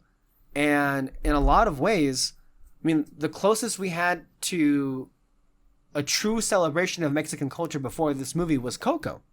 And to an extent, Encanto. But really it was Coco. Mm-hmm.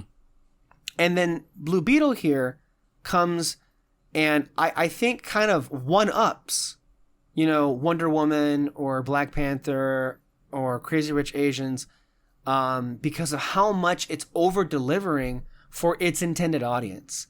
Like there was the audience that I was watching it with, and this is a predominantly Mexican American community, got all those jokes. Yeah. Like cool. we got all those jokes, and I mean they were hitting so hard. One of my personal favorite ones was when George Lopez, he plays, I think, Uncle, I forget the name of it. He plays the Uncle Rudy.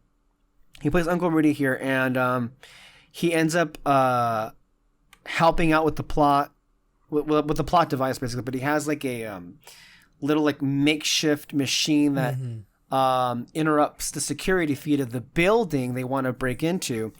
And I didn't think they were going to go with it this way, but I was really enjoyed how he called it El Chapulín. And then what really sold it was later on when we saw in the security feed that the feeds themselves were like cut off, and on the security cameras or the security TVs in the control room was playing El Chapulín Colorado. Yeah. And it was even funny when like some security guard, he was just like, "Hey, no, that's Chapulín." It's just like the way he said it though too. I think that's I don't know if I could be wrong, but I think that guy was a comedian too. I don't know. Maybe he was. There was one video of him going viral, but it was something like, "Man, I don't understand why Chewy is a nickname for us. Like, he's too tall to be Mexican," or something like that. Oh my god!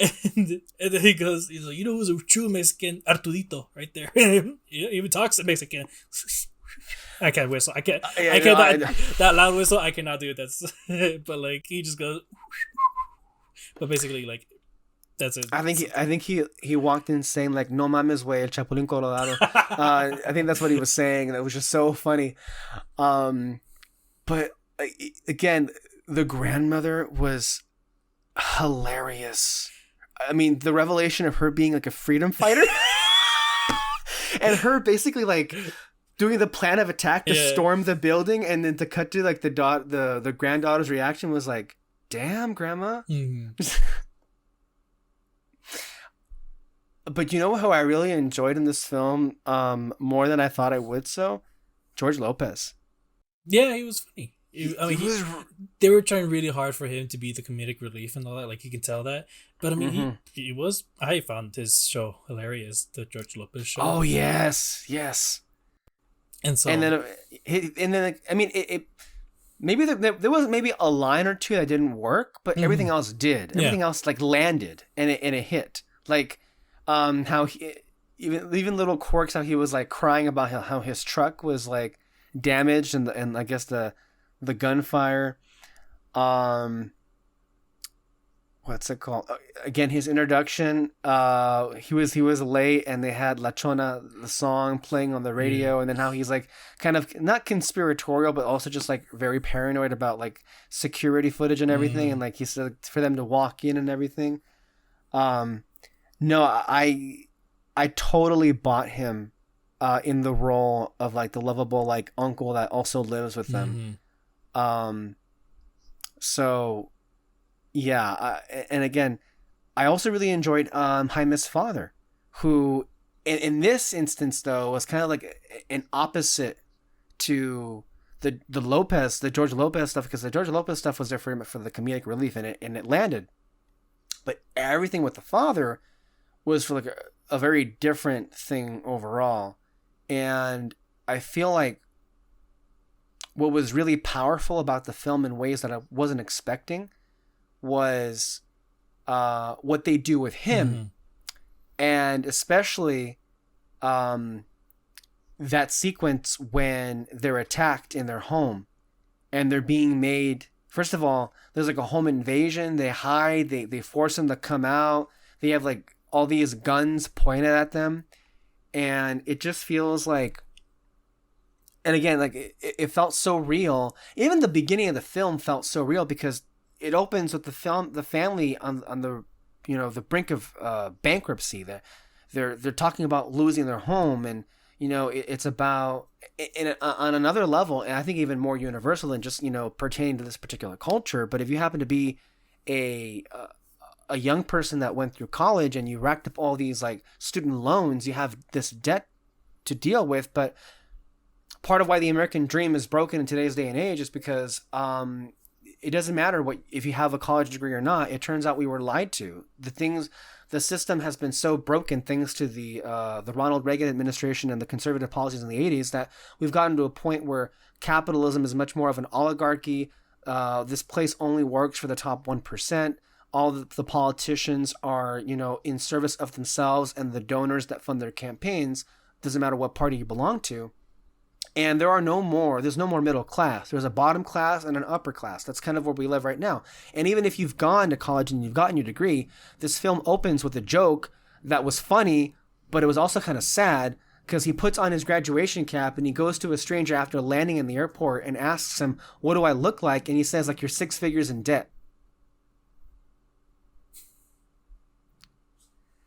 And then it turns out that he finds out that the family is losing the home that he grew up in, and he feels an extra level of guilt that's on him, not just because his family spent so much on him to go to school, but that he had not been able to acquire a job that would give him the finances to help them, to help save their home.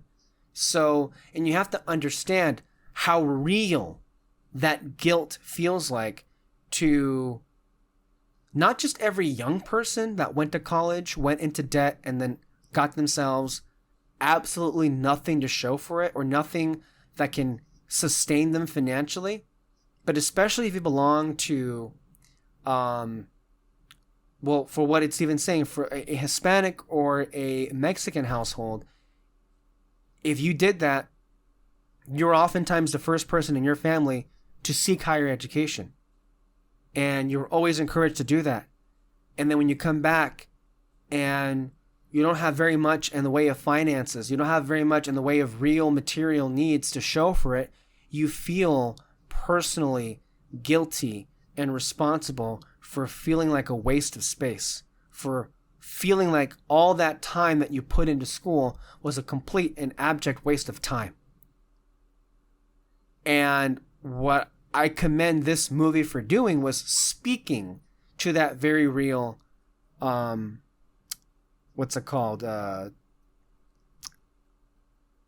existence out there. Now, didn't necessarily like do all that much with that issue. Again, it's like most comic book films where like they touch on these issues, and they don't really delve into it that much because the story of the film happens to be with all these superhero entanglements. But, and it may be just because this time I related so much personally to the family. I related so much personally to what Jaime was going through that it landed a little bit differently this time than it did with all the other films that were speaking to these real world issues. But it also succeeded in being very emotional too, because it got you to really buy into the family dynamic of it, but it also got you to like the family too. So when horrible things happen, in particular in that scene when they're being like, you know, removed from their home, that in and of itself is also like every like Hispanic family's nightmare, to have like all these cops show up, take them out of their house in the middle of the night with guns pointed at them. Fucking brutal. Also, how that scene ends up going in ways that I honestly wasn't expecting to. So I would say that to me, the film succeeded overall because of the representation, because of the family dynamic. Also, and this also plays into the representation part of it, but the humor consistently landed as well. So those are all aspects to which I could absolutely say go see Blue Beetle. Also, the soundtrack's amazing. Yes, that's something my sister and I kept having fun with, especially when George Lopez first came on. Me and her were in my mind, I literally went Eso like that, and then the next thing you know, fucking George Lopez and Jaime are going Eso. I'm like, what the fuck? How the hell? Yeah, basically. I mean, there's quite a few things that I related to in this movie and all that, and yeah, like you mentioned too, like I think they really did capture the Hispanic culture pretty well. There's some things that people complain about, but I'm kind of like, I don't know if like, you know, like the biggest one people complain about was how George Lopez called this truck taco. And I'm just kind of like, but it's a Tacoma. Like, do you not get the joke? I don't know. What were they thinking, that it was like insensitive to call it the taco? Insensitive, or it's just kind of like, wow, they're really hitting it hard that these are Mexican, that these are Mexicans or something like that. And I'm kind of like, I mean, it wasn't that bad. Like, it's kind of chill out. I don't know. I know that there are plenty of movies that have been made in the past that very much were like making a lot of stereotypical jokes at the expense of our community, but that isn't exclusive to us. That's kind of like what Hollywood's stock and trade was like for decades upon decades, making films that feature minorities and making fun of them at the exact same time. We're in this new wave of filmmaking where that no longer is the case, and there have been more stories coming out where it honors them and respects them and props them up and celebrates diversity, and breaks those long-held, you know, stereotypes. And I think I can think of no instance in this film where I felt like my culture or my community was being belittled or exploited. Same. No, but also like to hit it on again, like, oh, if anyone thinks like, oh, they're hitting it too hard, that, you know, they're trying to really make it seem, or like they're hitting it way too hard that this family is Mexican, and you know they use the taco thing as part of their evidence. My sister, she likes to dye her hair red. When she first did that, all of her friends started calling her Chile. So like, we do this kind of things. Like that's how we are. That's how we are. We always get everything names. Yeah. Everything has to have a different, even though if something already has a name, we always love to give names. Like, how many names does your sister have? Like, you call her Ale. Her full name's Alexis. She also goes by Chile. Like, my parents are mad. They go by Alejandra. Oh my God! You see, she's like so many different names. Yeah. It's yeah. I mean, it's so yeah. I they really call her Alejandra? Yeah, when they're angry. Oh yeah, when they're angry, I get that. But like, I thought when okay, yeah. No, it's like, you know, my mom's calling her in the distance, she's not answering, and then, you know, by the third time, Alejandra, and so yeah, that kind of shit happens. But yeah, no, I think they got the cultural stuff down. That's really why I enjoyed it the most. You know, yeah. I wouldn't say, like I said, like you mentioned too, it's a generic story. You know, we knew from the very beginning how things were going to go down, especially with the dad, with Jaime's character arc, with the villain. Like, we just knew everything that was going to happen from the very beginning. It's just movies hit different, you know, when it does kind of like focus on something that you relate to, you know? Yeah. You know, I'm not, it's, you know, like one movie that I did relate to it was The Fablemans. I mentioned that I'm not Jewish, you know, like we mentioned, my family's from Mexico and all that. You're also not a 76-year-old Jewish filmmaker. Yeah, I'm also not 76. Yeah, that. But I found it insane, you know, that him as a kid, he loved movies. He like something about it like really attracted him to making it. Then when he moves to Arizona, I moved to Arizona to like learn. Yeah, you did. I wasn't for the purpose to learn movies, but like when I did move here, I really started getting into more of that. And then so did he, and the main character in The Fablemans and all that. And it's just like, what the fuck is going on here? It's so, yeah. When something just relates to me, it always hits. I'll mention another one. Whisper of the Heart. That's another Studio Ghibli movie. That one, I saw that movie when I first moved here. And, you know, like I said, like I was finally like going to learn more about filmmaking and all that, really learn more about the business and all that. And that story, part of the story in that is that the girl is finally going to like pursue something that she wants to do. Like she's finally going into it. And I'm just like, what the hell is going on here? It's just, the hell?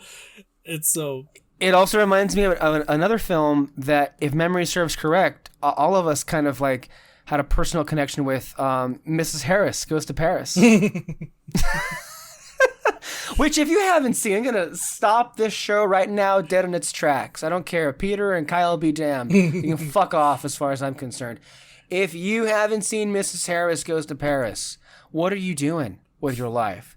That is the feel-good comfort film of the decade. Done. Close the book. That's it. We're done here. We'll see you until 2031. That's it. So go on iTunes or Amazon or whatever, you know, store, the online store you want to go to, rent it. I'm sure it's like real cheap to like rent it by now, on, you know, video on demand. Mrs. Harris Goes to Paris. It stars Leslie Manville. I know she was in the long list at BAFTA for Best Actress, and in my view, I feel she should have been considered for Best Actress because she was incredible in that role. And the film overall is a kind of charm that you don't get too often anymore. Yeah. Really at the movies, in theaters, or even really on streaming. Like this is a different tangent altogether, but honestly, David, like so many streaming films, I avoid like the plague. Like it has to be made by somebody who I know, like a filmmaker that I really know and whose work I like, or it has to be getting a lot of like attention or buzz for me to even consider, because there's a lot of like garbage that comes on. Like I don't really watch Netflix anymore, and I especially don't watch any of Netflix's original programming as far as movies are concerned, because like what do? They make the same movie all over again. Just this time it has Jennifer Lopez in it, this time it has The Rock in it, or this time it has Gal Gadot in it, this time it has Chris Hemsworth in it. It's just the same freaking action movie. It looks like fucking dog diarrhea with some like gray sprinkles on top. And that's, I don't know, like it's like, I genuinely don't understand how people can like that stuff when there's like so much more character. There's so much more humanity in like literally all the films we just talked about right now in the last like 5 minutes, and even then some, you know? Like probably, I think No Hard Feelings is going to hit Netflix pretty soon, and I have a feeling that's going to hit hard. But then again, people should have gone and seen that in the theater, but nobody wants to see a comedy in the theater. So there's that. By the way, that'll also give you the chance to see No Hard Feelings. Again, it's not the best comedy in the world. It's not really that funny. It is funny where it is. It's more sweet than it is funny, and it's more sweet than it is raunchy. But it's a very good movie too, and something that deserves to be seen at all.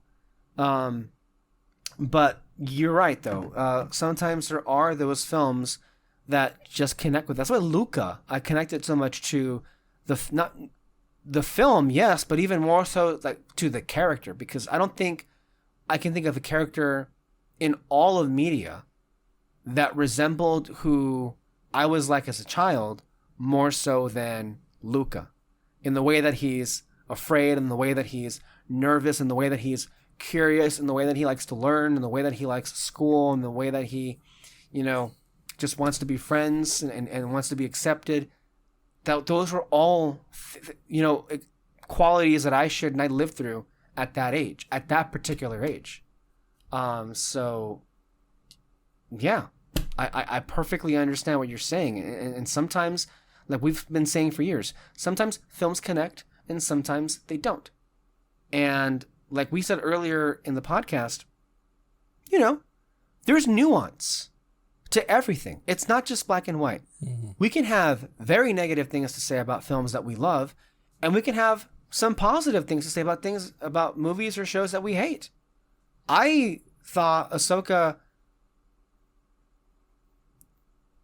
was terrible, quite honest with you, but Chopper was great in it. It was good to see him again.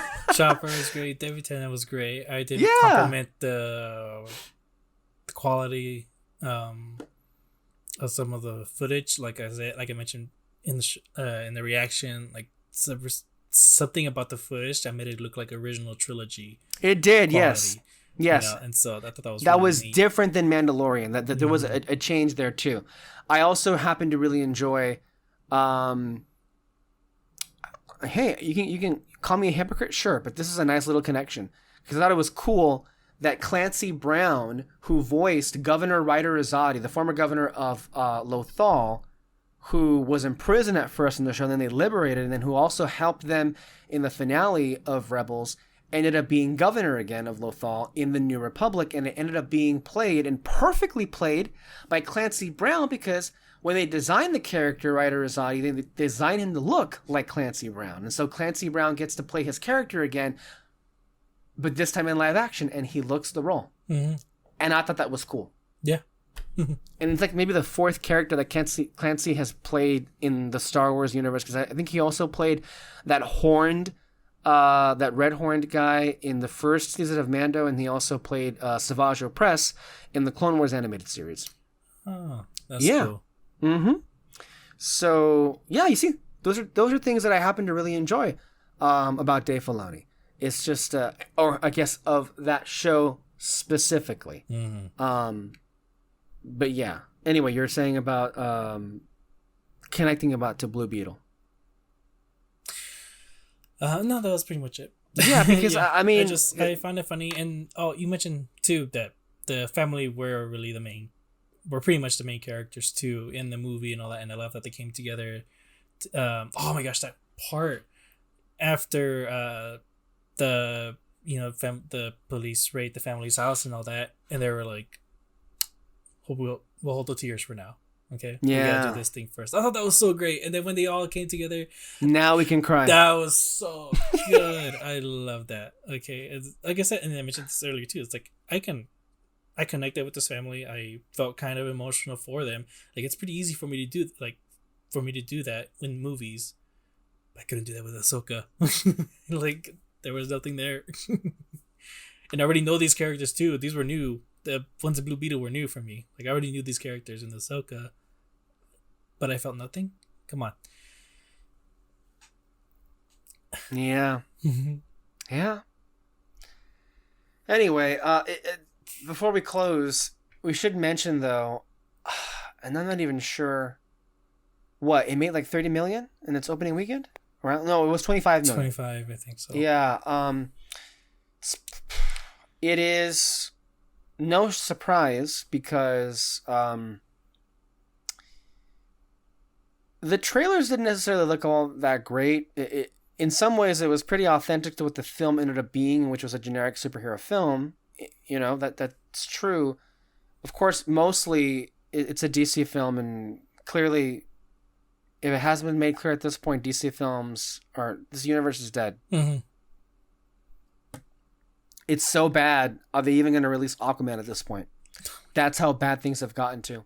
And it just sucks because if this had come out like even 3 years ago, that wouldn't have been the case. Mm. It's just like, and we also have to keep in mind, it's not just like DC films, but the overall interest in comic book films has just like plummeted. Because we've gotten so many of them at this point that audiences, I feel, have become bored to it. And it's really sad that a movie like this that really catered to and spoke to a different audience, to highlight a different, audience. And people just didn't show up to it. And I just wish that this film would have come out at a time where it would have been celebrated and appreciated, the same way that Wonder Woman was, the same way that Shang-Chi was, the same way that Black Panther was. And yet here we are. Like, the Mexicans can never have their due now, can they? It ended up being that we were the last ones to get this kind of treatment, and yet we got it so late that no one cares about it anymore. Yeah. Great. Yeah, that's really suckish and sad. Mm-hmm. Yeah. But anyway, yeah. Anything else to say? No. I cannot believe we've been recording for as long as we have. I know. I we really went off on Ahsoka. I mean, that was... Oh, shit. The episode. Yeah, that was... Yeah, that's how it is. Anyway, thank you guys for watching and listening. This is our podcast here at Spotlight. Our podcasts are available every single Sunday anywhere you listen to podcasts, whether it be on YouTube, Spotify, and Apple Podcasts. Stay under our red spotlight for more content and more. Dune's not here anymore, but we'll find things to talk about. Stay tuned with us. Bear with us. And we will see you next time. Bye, everybody. Bye. Bye.